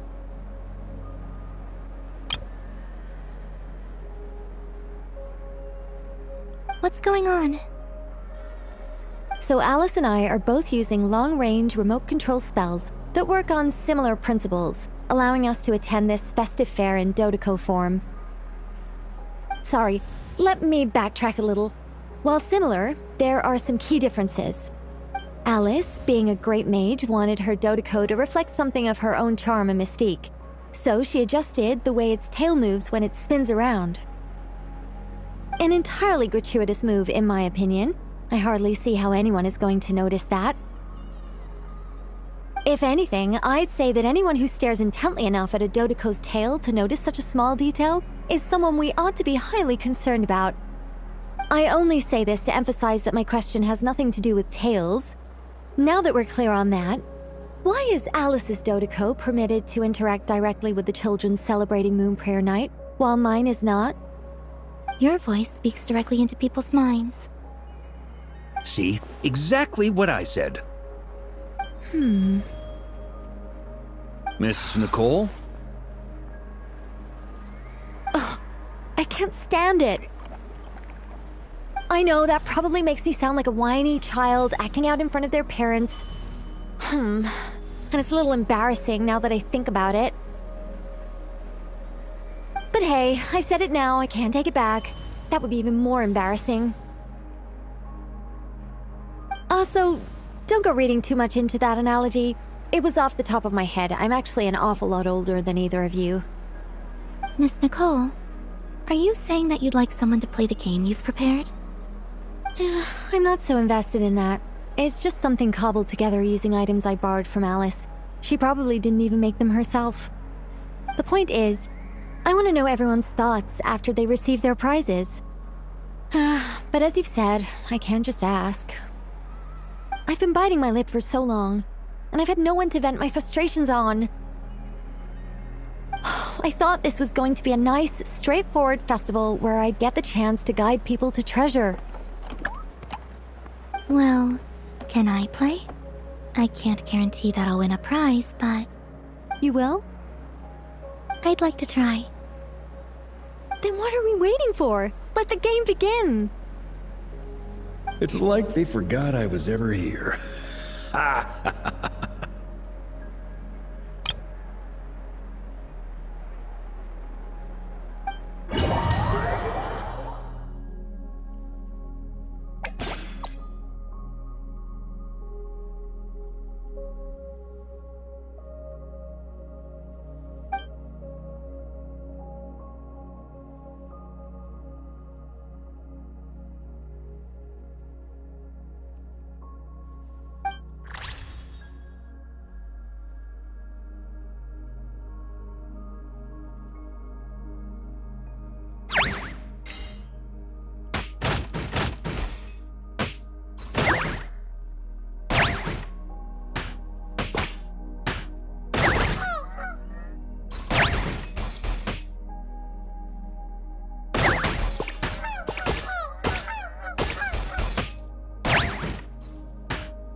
Congratulations, Miss Columbina!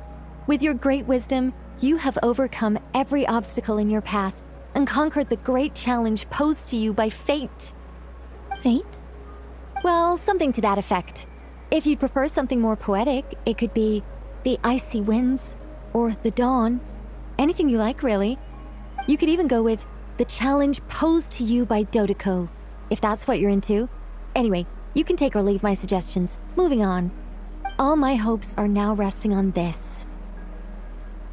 Can I open it now? Stop teasing me. Please, I'm begging you. No more talk. Just open it. Wow. What a lovely sculpture. Classic and cute at the same time. Thank you, Miss Nicole. I'll always treasure it. Ah, there we go. Music to my ears. You have my sincerest gratitude, Miss Columbina. Thank you for sharing your precious time with me and fulfilling my wish. Don't mention it. You've all done much to help me. And still, I'm the one receiving all these gifts.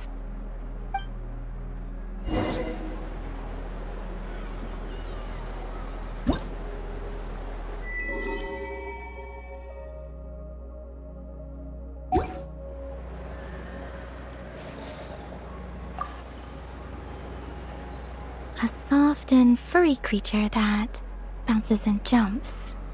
Welcome home, Moon Goddess. This one talks, too. Allow me to introduce myself. I am a Dodoko from a distant archipelago, the most mischievous of all my Dodo brothers and Dodo sisters. When the going got tough, I powered through, and when I met obstacles, I boomed them away. That sounds like a lot of fun. Doesn't it just? Oh, but then the trouble started. Recently, I found a lovely beach, the same beautiful jelly color as my hometown, and so I dove in to have a look. Only to find it overgrown with seagrass and nasty little spiky fish everywhere, looking to turn me into a Dodoko kebab. I made it back to shore by the skin of my teeth, on my tail was sorely hurt. Couldn't you just boom them away? Oh, I wanted to, believe me. But I've heard that you, Moon Goddess, can understand animal speech. The last thing I wanted was to cause a gigantic fuss and get taken to court by a school of spiky fish. I'd be driven out of these waters for good, and my winter holiday would be ruined. And so, dear Moon Goddess, I was wondering if you might lend me your allegiance. Are you roping me into a crime? Oh, let's call it a once-in-a-lifetime carefree adventure. Does that sound better? All the festival goers tonight are dressed up as the Moon Goddess, but there's nothing to say that the Moon Goddess can't disguise herself as a Dodoko, is there? Besides, this is your home. You should be free to be whoever you wish.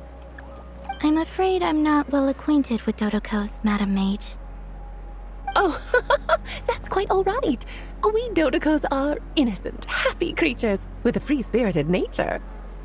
Many, like myself, are mischievous troublemakers. Others are lazy souls who like nothing better than to lie down on a nice rock and take a nap. In our eyes, every creature who yearns for happiness and freedom is a Dodoko. But perhaps in yours, we Dodoko are a fluffier and more mischievous breed of Kuhenki.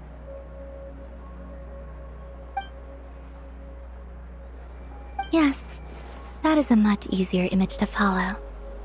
Oh, wonderful! Then let's play! Grab onto my tail and follow me into the sea! Time to settle some scores with the bad guys!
A remarkable talent! So, what do you make of it? The use of Jumpy Dumpties doesn't come as naturally to me as Kuvaki, but their unpredictability makes it fun. I think they call this novelty. Indeed! And how did it feel blowing those pesky nuisances away? Not bad. Any guilt? What do you mean? Oh, wonderful! Lovely answers to all 3 questions. You've passed the safety test. Now I can give this special bomb to you as a souvenir. Remember, if you find any meanies living on the moon, you can use this to boom them into oblivion. I will.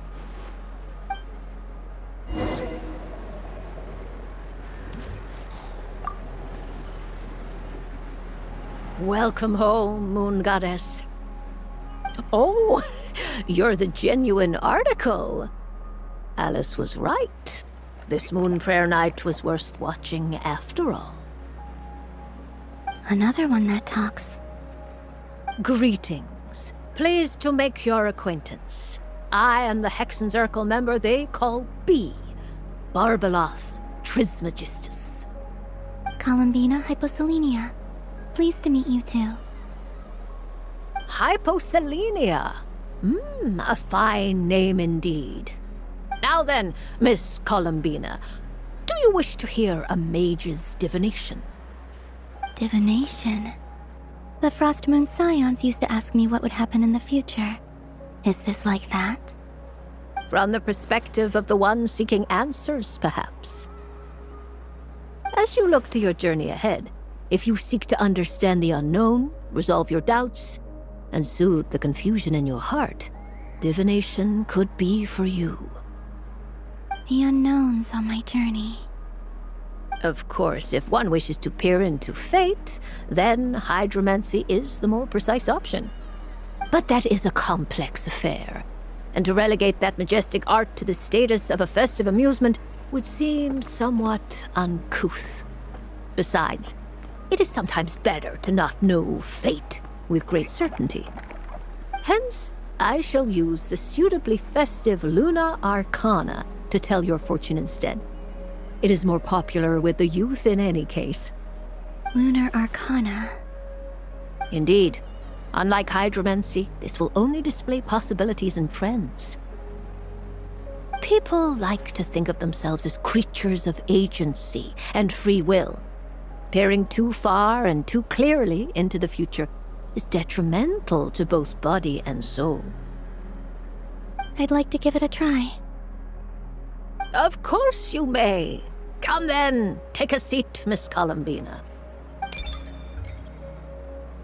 Before we begin, are there any specific questions you would like to ask? Let's stick to general possibilities and trends, like you suggested. Ah, very well. Then I shall use the basic Lunar Arcana deck. Now, try to relax. Cast your mind upon the things you have experienced and the things you are soon to experience. I will shuffle the deck. Would you like to cut the cards yourself? You do it. No problem. Now then, to make things easier for the seeker, that is to say, you, I shall decipher the cards from your perspective.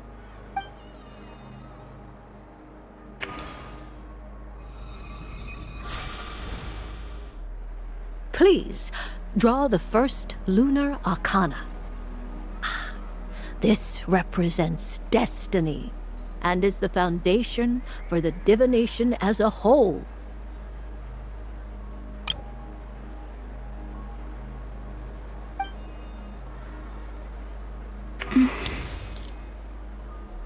Now, draw your second card. This will stand for the past, the sum of all your experiences that have come before. And now the third Arcana. This is the present, your interpretation of the current moment. Finally, the last card. This shall speak of the future, which... Oh. Kuvaki Pulse? Fascinating. I've never encountered this before in my role as a diviner. Something has exerted an influence upon this card, causing it to leave its designated position. What do you make of this, Miss Columbina? Perhaps this is the guiding hand of fate in action. Of course, if you wish, you can choose to deny the validity of this card and draw the future for yourself. No, it's fine. Let's go with this one. A bold decision. I must say I'm looking forward to the results. Well then, let us flip the Lunar Arcana in sequence and see what emerges. Sure. First, Destiny. No surprises here. The card that represents yours is the moon. The moon. Indeed. The moon can represent the truth at some times, but deception at others. False peace, destructive calamity, and the world-changing power that lies within. When the moon is placed on the destiny tile, it indicates that your destiny is not what it may appear on the surface. Instead, it may yet have a hidden side. It symbolizes a journey through the fog, fraught with uncertainty and deception, where one must face inner challenges head-on. I don't understand. Patience, my dear. This is but the first card, which serves as a basis for the interpretations that follow. Our divination will only grow clearer from here on out. Now then, flip the second card, the one that speaks for the past.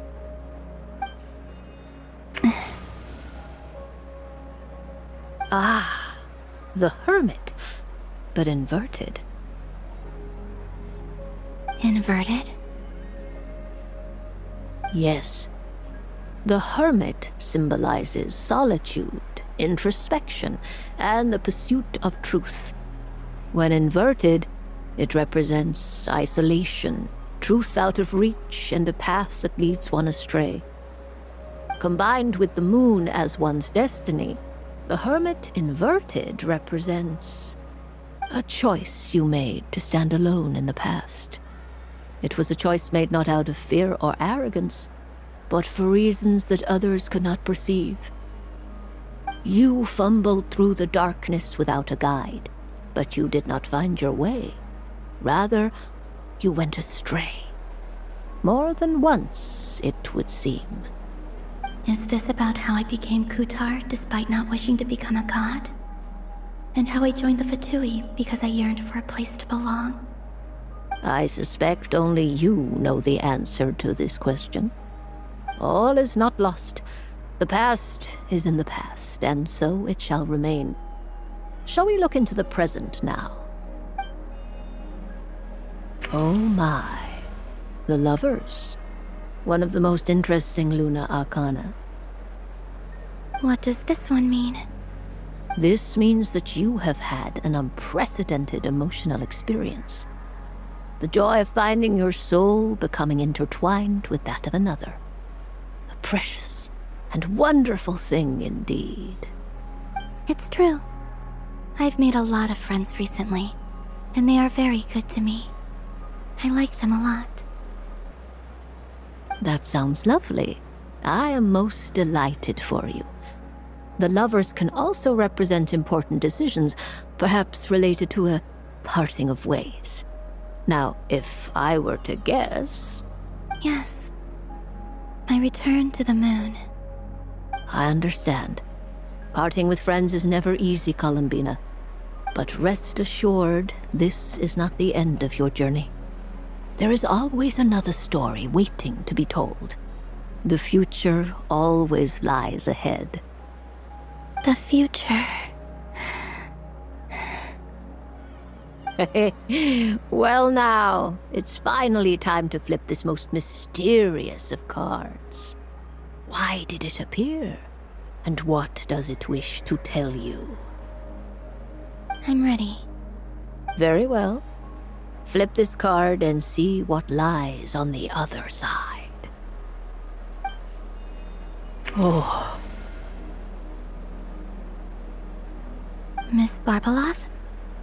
What is it? This card is death. That doesn't sound very good. It depends on how we interpret it. It is true that it can represent an agonizing death, a complete and utter end, but at the same time, it can also represent rebirth. Do not forget that your destiny card is the moon. That lends your future many different potential meanings. If death spells the end, is it unavoidable? As I have said, divination can only display general trends. It is a rough guide, but it does not show predetermined outcomes. Allow me to summarize it for you. In the past, you may have lost your way, but now you have gained new connections and new strength. You now face an important decision, one that may bring about a great change in what is yet to be. This change might, in turn, be the end of all things, or their beginning. But remember, everything is subject to change because of the moon present in your destiny. You must see the truth clearly and face your innermost thoughts. The truth. My innermost thoughts. Thank you, Miss Barbeloth. Don't mention it. Some people dislike divinations, for fear of glimpsing an ending to their story that they wish was not so. But I can see that you're different. The result of this divination will not sway your decision. This is a rare quality, and one that diviners always hope to see in the seeker. We are here merely to guide, not to exert undue influence. I understand. Go then and illuminate your future, Miss Columbina. The moonlight that shines from you now is most captivating.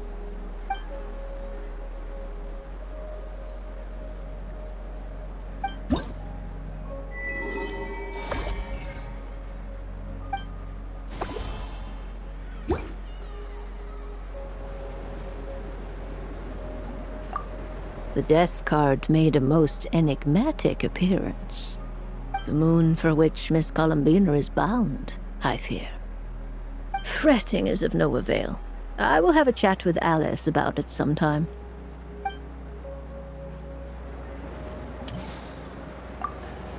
I don't suppose you'd like to play again, by any chance? Don't get me wrong, once is plenty. You're under no obligation to indulge me any further. And besides, I don't have any other prizes for you. Alright then, happy Moon Prayer Night.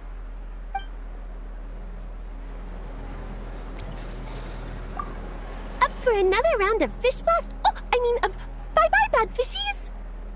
Of course, of course! Feel free to come back whenever you like. There's always time for a dodo venture.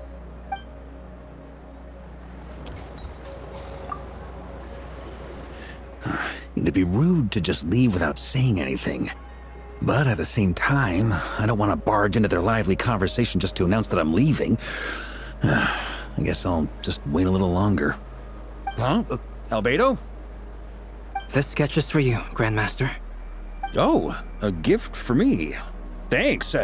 Let's see what you've done for me. The North Wind left in a lurch.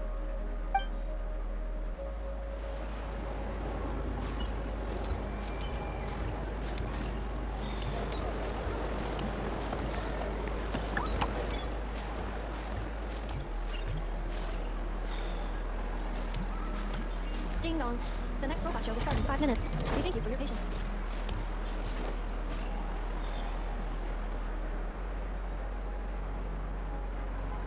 Well, well, look who it is. I heard someone went and disappeared on us the moment we let her out of our sight. They looked all over for you. Frankly, I didn't think you'd be back for Moon Prayer Night.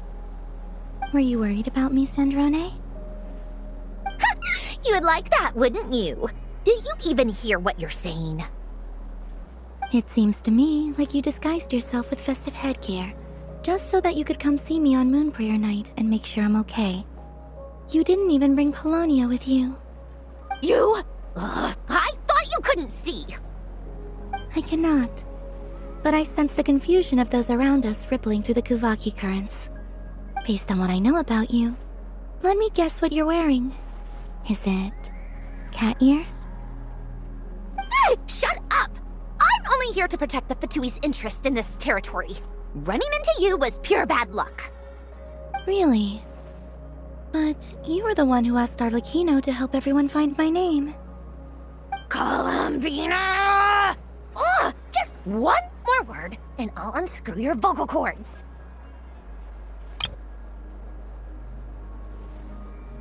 It's Columbina hyposelenia now.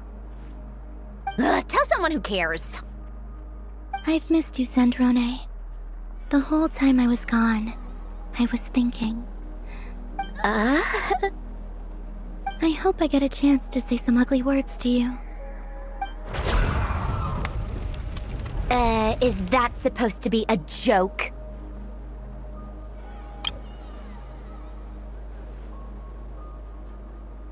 Anyway, let's go play that game. What? You mean that frostfin whale? Yes.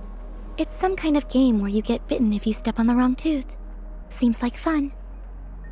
Who in their right mind would wanna... Because you're not a scaredy cat. Fine! You wanna play? Let's play. Don't complain when I kick your sorry butt. Lovely. You old geezer! I'm gonna beat the pants off you! Just you watch! I almost forgot. Sandrone? What is it now? You'd better not lose, or I'm going to beat your head in. What?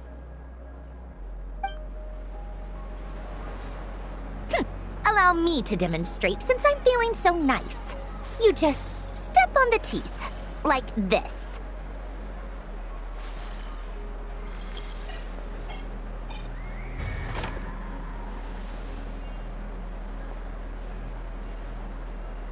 Which should I pick?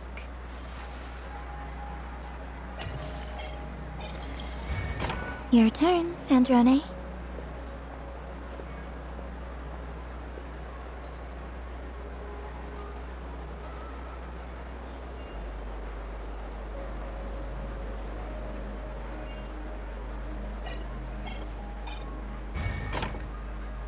Don't come crying to me if you get bitten.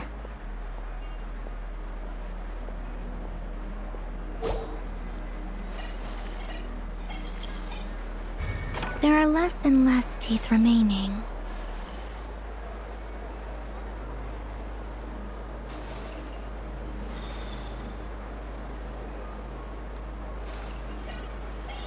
Huh? What's that noise?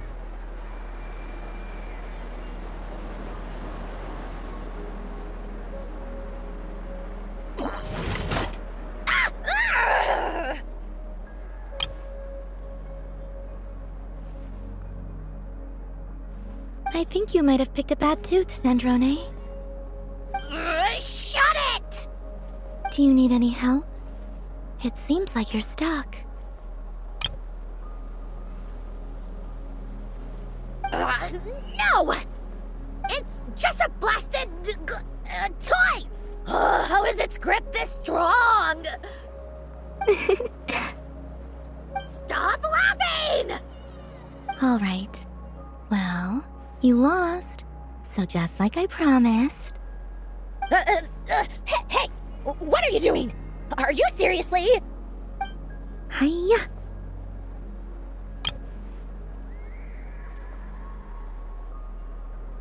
Why, you... Oh, just you wait! Rematch! Are you alright, Sandrone? That was quite a strong bite. Are your clockwork parts? Quit your fussing! I don't need it! Alright. I'll go first this time.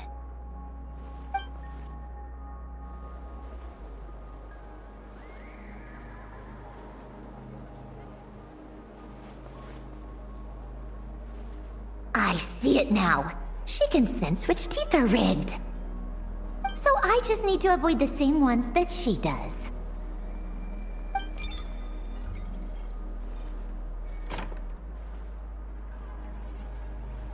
This one... Seems fine. She avoided that one then? Now I've got you. All right, my turn.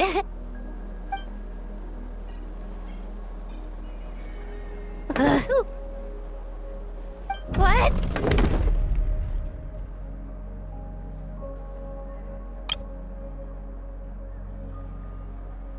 Looks like you lost again, Sandrone. Wait! There's more than one bad tooth! Bonk.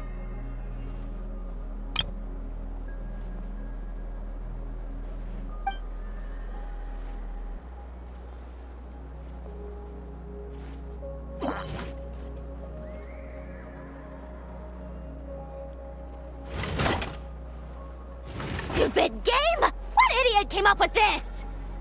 Are you alright, Sandrone? You said some nasty things just now.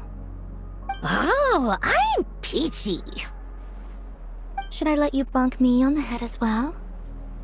Ah, forget it! Come on, bonk away. It can be your consolation prize for losing so badly. I told you, forget it! Gah, you've always been so annoying. Singing right outside my door, inviting yourself to my tea parties, going AWOL. And now you're off to the moon or something.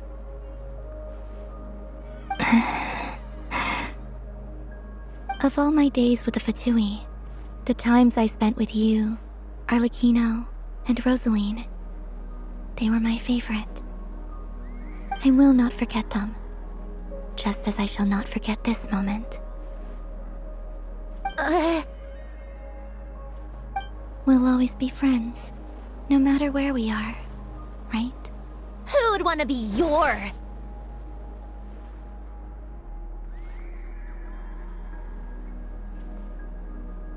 I'll miss you, Sandrone.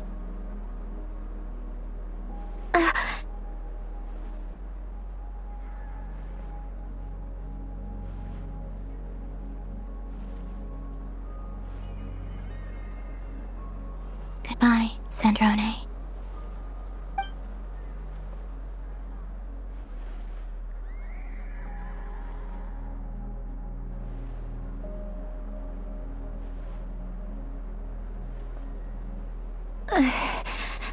I'll miss you too, Columbina.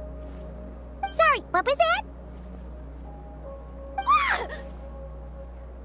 Ah! Yeesh! No need to freak out. What's wrong? We've been looking everywhere for you.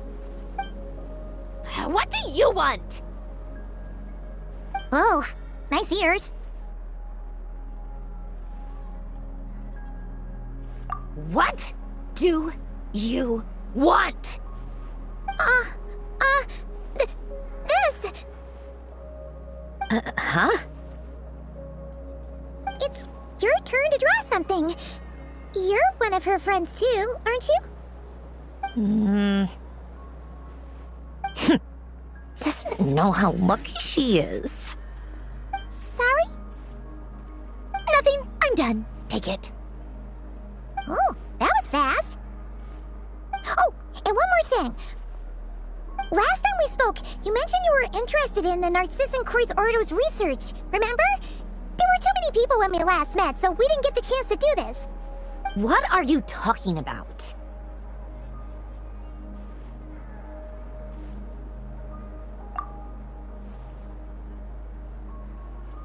This is...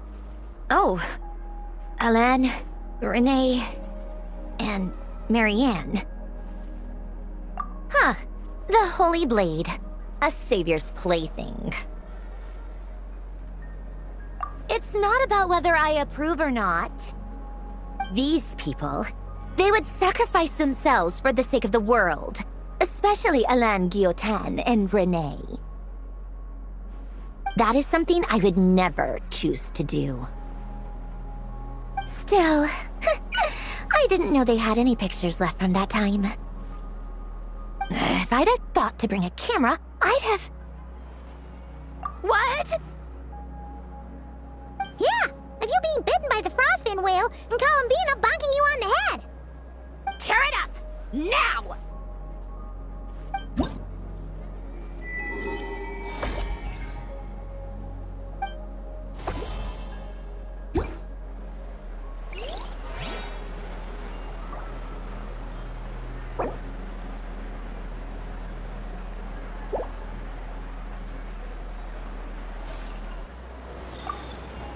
there to see on that moon anyway? Let her go up there and cry alone. See if I care.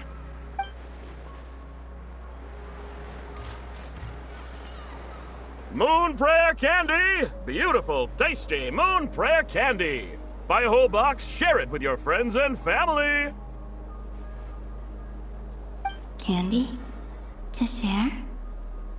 I wonder what flavors everyone would like. Welcome home, Moon Goddess. Fancy a box of moon prayer candy? Sure. I knew you would. Now, what flavor would you like? I'm not sure. What flavors do you have?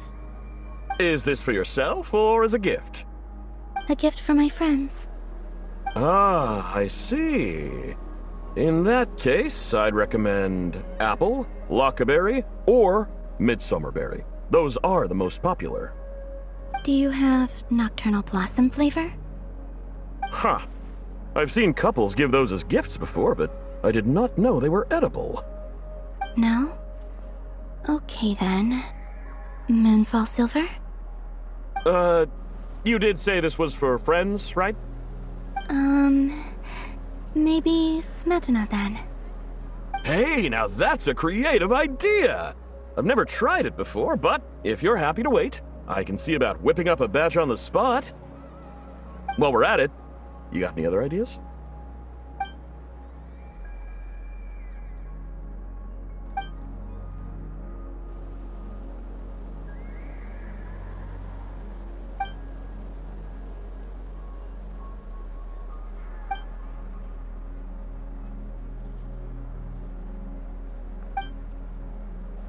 Here you go. Every flavor you asked for is in there.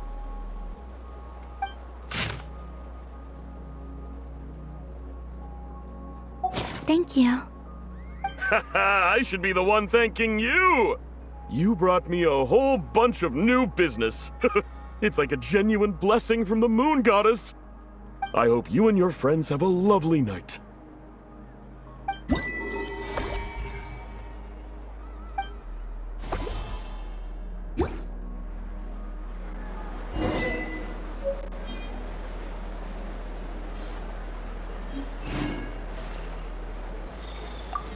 Assorted Moon Prayer Candy! All your favorite flavors in a box! Alright, kids, just line up over here.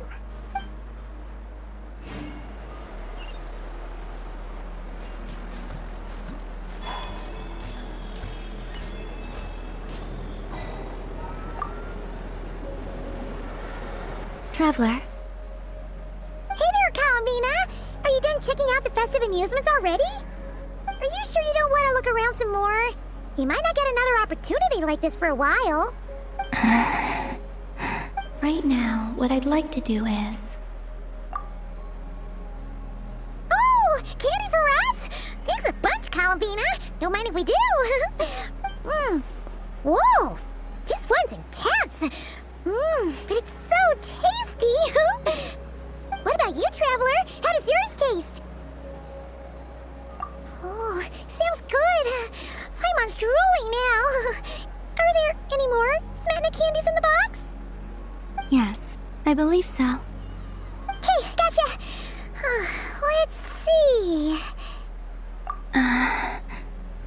Sure. This one, and yep, this one looks right too. Okay, that's 3. Here we go. 1 per person. It's so sweet.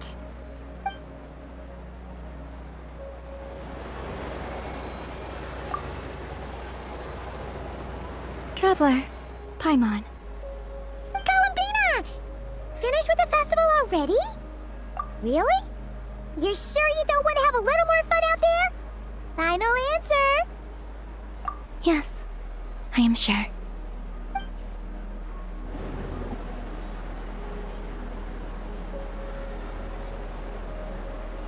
This was the most fun I've ever had on a moon prayer night. Everywhere I went, people were saying, "Welcome home," and there were friends at every turn. I only wish it could last longer than one night. Oh. Yes, you're right. moon prayer blossoms. Ooh, look! Look! Moon prayer night has come.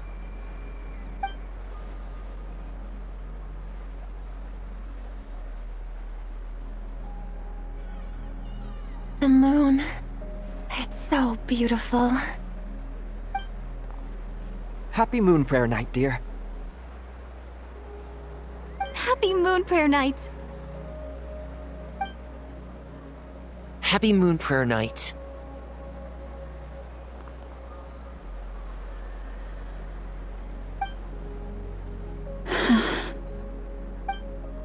Aww. Huh.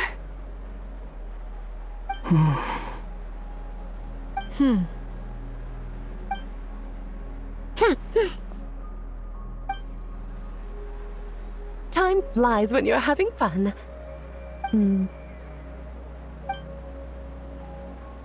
Oh. Looks like the time has come. Columbina. You're heading off, then? Yes, to the ruins you mentioned. And from there, back home to the moon.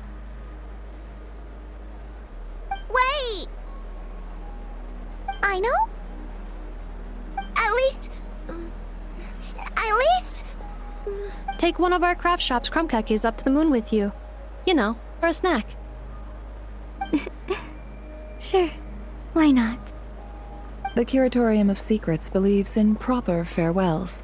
No story should be left without a satisfactory endnote. Never. Farewells are an important affair for the Ratniki, too. We never know when we might meet again. Haha! And here I thought grand farewells wouldn't suit tonight's mood. But I suppose friendly passion is not to be stopped, eh?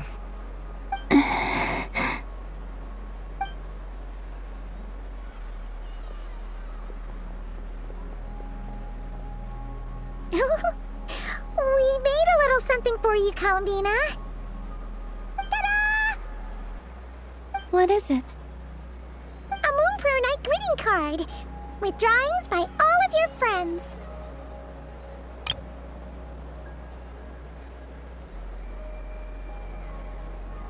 You did mention that you'd like a portrait done, so I took the liberty of creating one for you.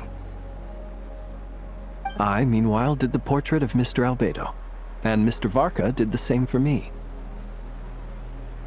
I mean, I think my work was pretty true to life, don't you think? The picture of Ashru was my doing.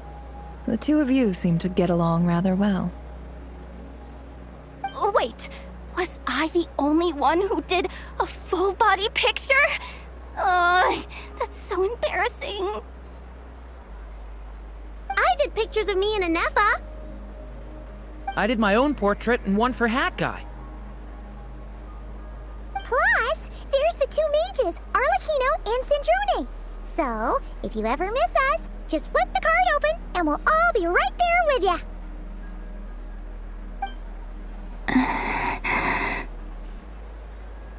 I don't know what to say. Thank you so much, everyone. This whole Moon Prayer Night was more than I could have ever asked for. It is the greatest gift I have ever received. Lauma, I figured it out. Figured what out? Remember how the Frost Moon Scions used to use milk as invisible ink to write hidden messages? That was a very long time ago. Oh, are you saying? Yes. When I miss you all, I shall use Moonlight in the same way, to write words that only you can see upon the moon itself. Wow, that sounds lovely. Quite. But how will we see them? Simply open your windows on nights when the moon shines bright, and the moonlight will naturally flow towards the words I have written. That sounds most fitting indeed. Very true to form. I'll try to write them in places that won't disturb your sleep. I, for one, would sleep all the better for having read one of your messages before settling down for the night. Exactly. So don't worry about disturbing anyone's sleep. Just promise you'll write to let us know you're okay, alright? All right. I promise.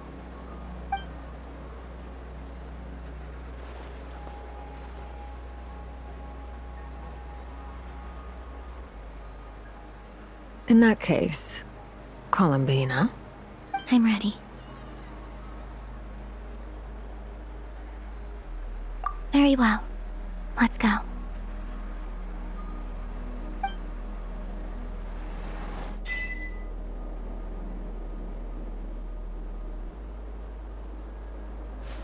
In just a few moments, I will be gone. I still don't know what to expect on the moon. Will I really be able to send messages to my friends?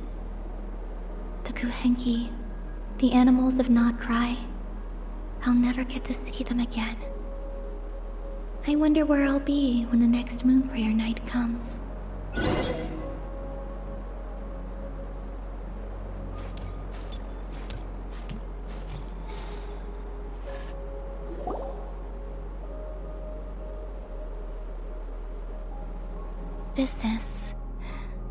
This is where the people of Hyperborea used to communicate with the moons. Eternal moon, frost moon, iridescent moon. When the power of all three converge, the gate to the moons shall open. Moon marrow preparations are complete. Only the final step remains. I'm sure Nasha Town is livelier than ever at this moment. Yeah, it's a shame you couldn't be there for it, but it's now or never, right? It's fine. I'm more than happy with this. My last piece of luggage. My only piece of luggage.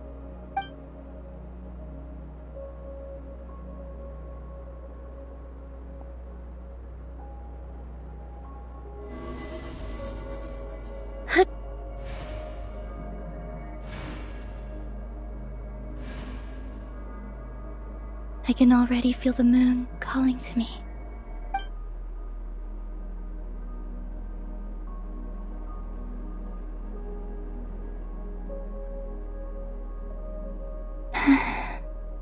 Your home lies on the far side of this light, Columbina.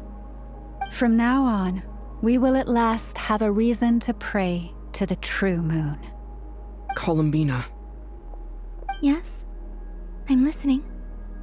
Be sure to come back and see us when you get the chance.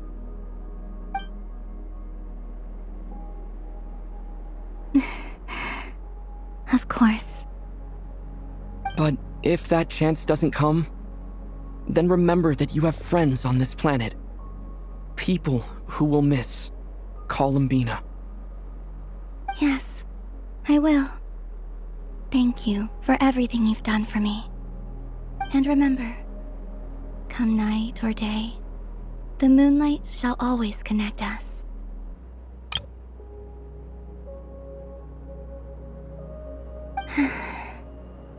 Well then, farewell, my friends.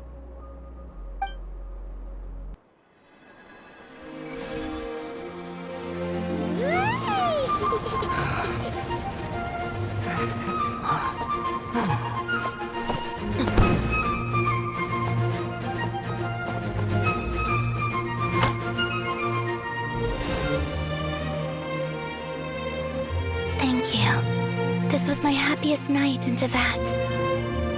Farewell, Columbina.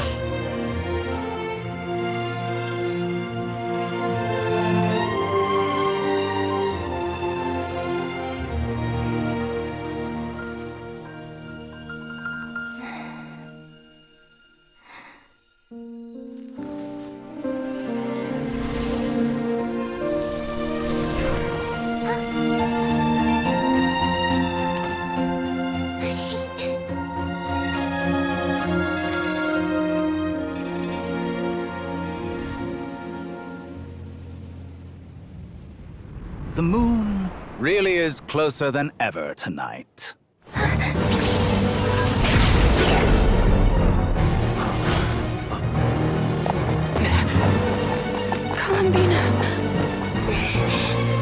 3 moons in one place. Time for one final experiment. Reason, life, death, time, and space. They all believed I would fail.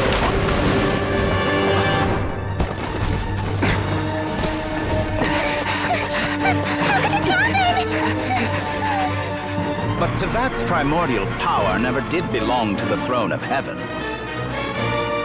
And now, they are mine.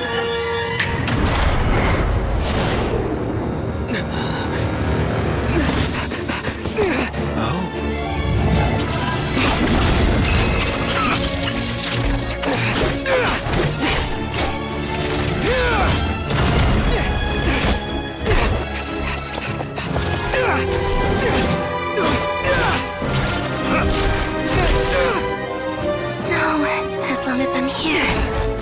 The Doctor is free to wield the 3 moons' power.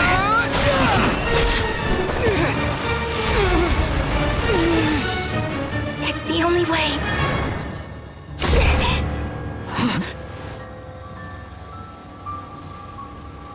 I guess I won't be going home today. Columbina! No!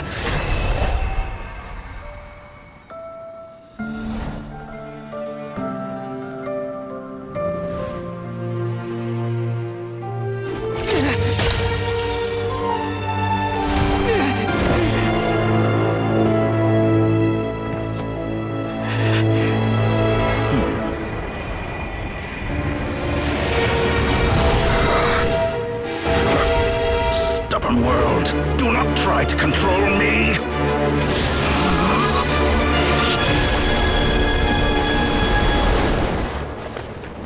Columbina.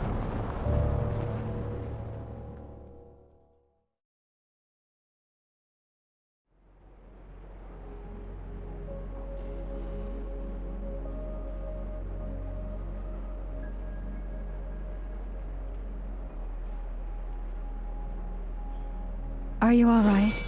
Do your wounds still hurt? I had someone prepare a little medicine that could prove effective. Take it if you need to. In that case, let me relate the contents of the call we made to Alice after the incident occurred. That Dottore is a crafty one. He distracted the Hexen Circle by creating a huge fuss at Tevat's borders. I'd assumed that the cause was an abyssal intrusion from the outside world, which in fairness is a rather common occurrence. But after learning that you managed to influence the phantoms in Nodcry, I realized that perhaps this interference could have come from within Tevat instead. But we weren't able to change their fates. True, you couldn't change how their stories ended, but you did build some variables around yourself. Variables? Yes, things you heard that you could not otherwise have learned, ideas that would otherwise have never crossed your mind. All these things are variables. Of course, most variables usually pale into insignificance with the myriad of possibilities floating around. But the moment you start treating them as building blocks and intentionally stacking them, that changes things. That's what Dottore did, and it's how he created the necessary conditions so that when you activated the portal tonight, it played right into his plan.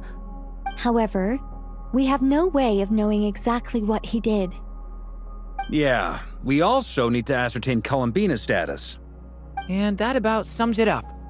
As I suspected, Dottore has disappeared completely.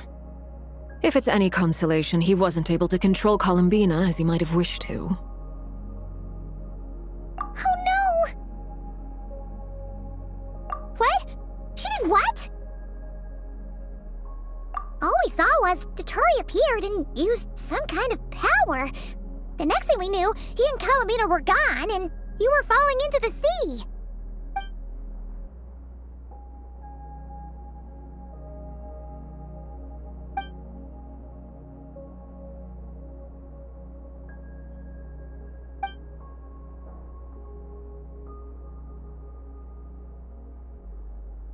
So, Columbina intentionally opened the Moon Gate and escaped into the same mysterious world as Rarier and Thalindus. Sounds like bad news.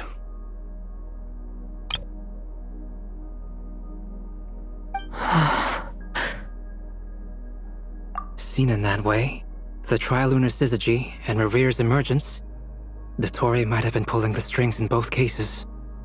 According to Miss Alice, he is attempting to transcend his destiny and finish an experiment that only a god might complete. An utter lunatic. Wait a sec, where's that guy? Seems like he'd want to be here for this. He took off with a Dodo communication device after we spoke to Alice. He said he had a hunch that he wanted to investigate by himself. The look on his face was terrifying. I've never seen him like that before.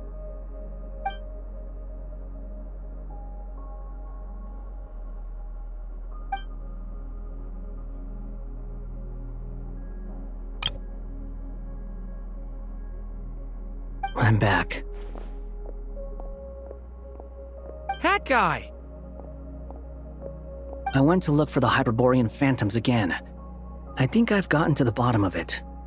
I got them to talk to Nicole on the other end of the communications line. Turns out, the history they describe is different from how Nicole remembers it. Really? But how? Surely Nicole can't have been wrong. Because the phantoms are the ones who are deceived. They speak of a savior who appeared in their history. One who never should have existed. This savior promised to create a new moon within the false sky, and even bring back their moon goddesses.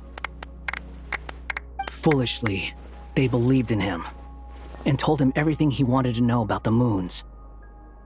It's obvious that this was Dottore's doing. Now you mention it, the first time we entered the Hyperborean ruins, we heard the phantoms discussing their history, and I remember Nicole commenting that something sounded a little strange. But Dottore shouldn't have been able to get in there in the first place. He didn't. Nicole said that this was an anomalous state triggered by disruptions in the causal connections between phantoms from the same era. The variables that Dottore put in place were substantial enough that they even affected phantoms that he never met. So it's not that their memories were unclear. They'd been tampered with.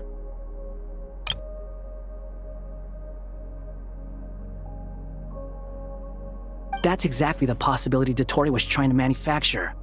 He turned these variables into knowledge and engineered the situation so all that knowledge would fall into his hands. Then, he harnessed that knowledge on Moon Prayer Night to truly create a false moon. How is that even possible? To be precise, he exploited a weakness in the way the spell works. The spell senses Kuvaki to detect the moon's location. So, as long as the false moon more strongly resembled a moon than the frost moon beyond the skies, the gate would teleport Columbina to the false moon's location. In other words, to Dottore's side. Once he had her under control, the teleportation spell remained active, and he manipulated her power to seize both moon marrows. At that moment, the moon marrows disappeared right before our eyes. It was already too late, even as we were leaving the ruins. By then, Dottore had already amassed the power of all 3 moons. So, where does that leave us? What do we do now? I'd certainly like to know what Her Majesty thinks, now that the concerns I expressed to her have come to pass. But we cannot simply sit and wait for her to decide the matter. And in any case, it is not the Fatui Harbinger Damselette who sees us as her friends, but rather Columbina Hyposelenia. If, even in such extreme circumstances, Her Majesty will not lift the prohibition on Harbingers drawing steel against one another, then I will do as my heart demands. I will fight as Peruware instead. Oh, Arlecchino! Time is short, so I'll make the first move.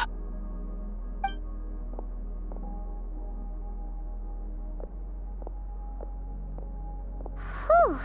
Even Arlecchino seems to be losing her cool now.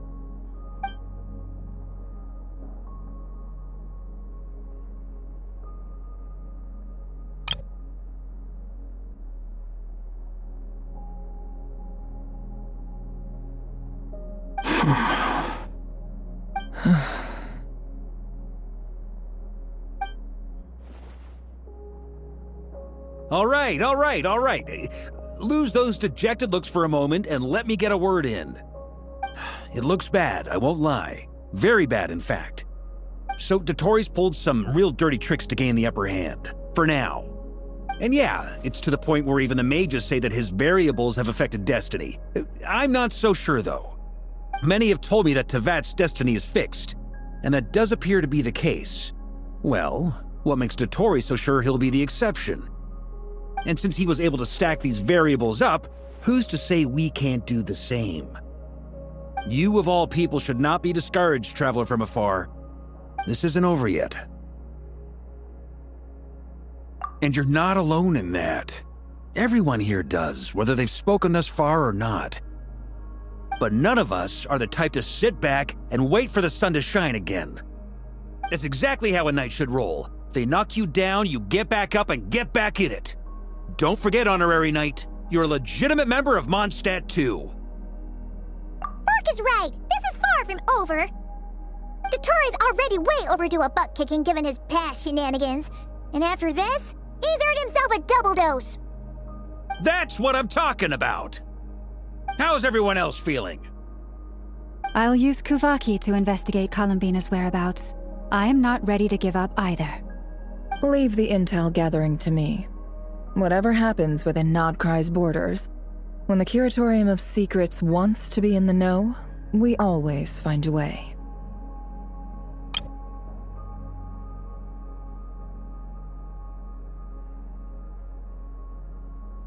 Aino and I will do all we can to support you. We will attempt to reverse engineer Dotori's actions and seek a breakthrough that way. Alice and Nicole are busy dealing with an emergency at Tevat's borders, so they can't return just yet. But they're both very angry about this. They've asked Albedo and me to act on the Hexen Circle's behalf and do everything in our power to fight back against Dotori. Are you ready then?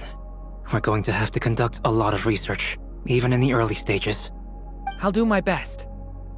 As for me, I'm pretty familiar with Dotori's way of doing things, so I can try to predict his next move. I'll help with your investigation. Nice! Looks like we have our basic division of labor. I'll get in touch with Flint's and Itlua, get them to have a chat with their Starshiner. It couldn't hurt to bring the Lightkeepers on board as well. At the same time, I'll pass on instructions to the Knights present in Nodcry to assist the Lightkeepers and other organizations in ensuring the safety of those living here. Yeah! We'll show him! That's it then. Good luck, everyone.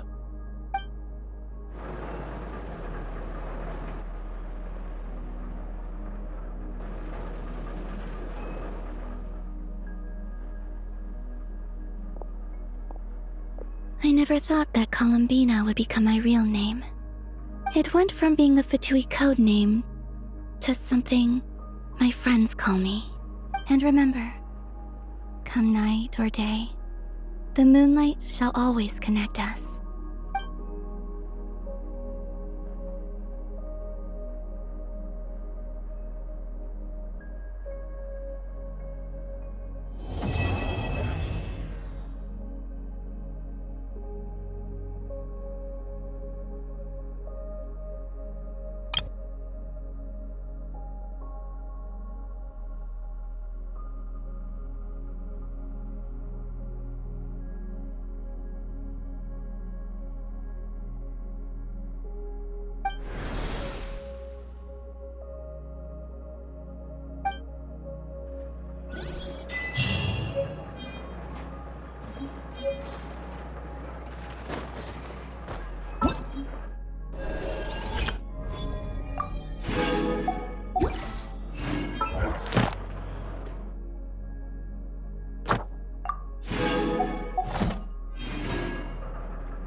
All in a day's work.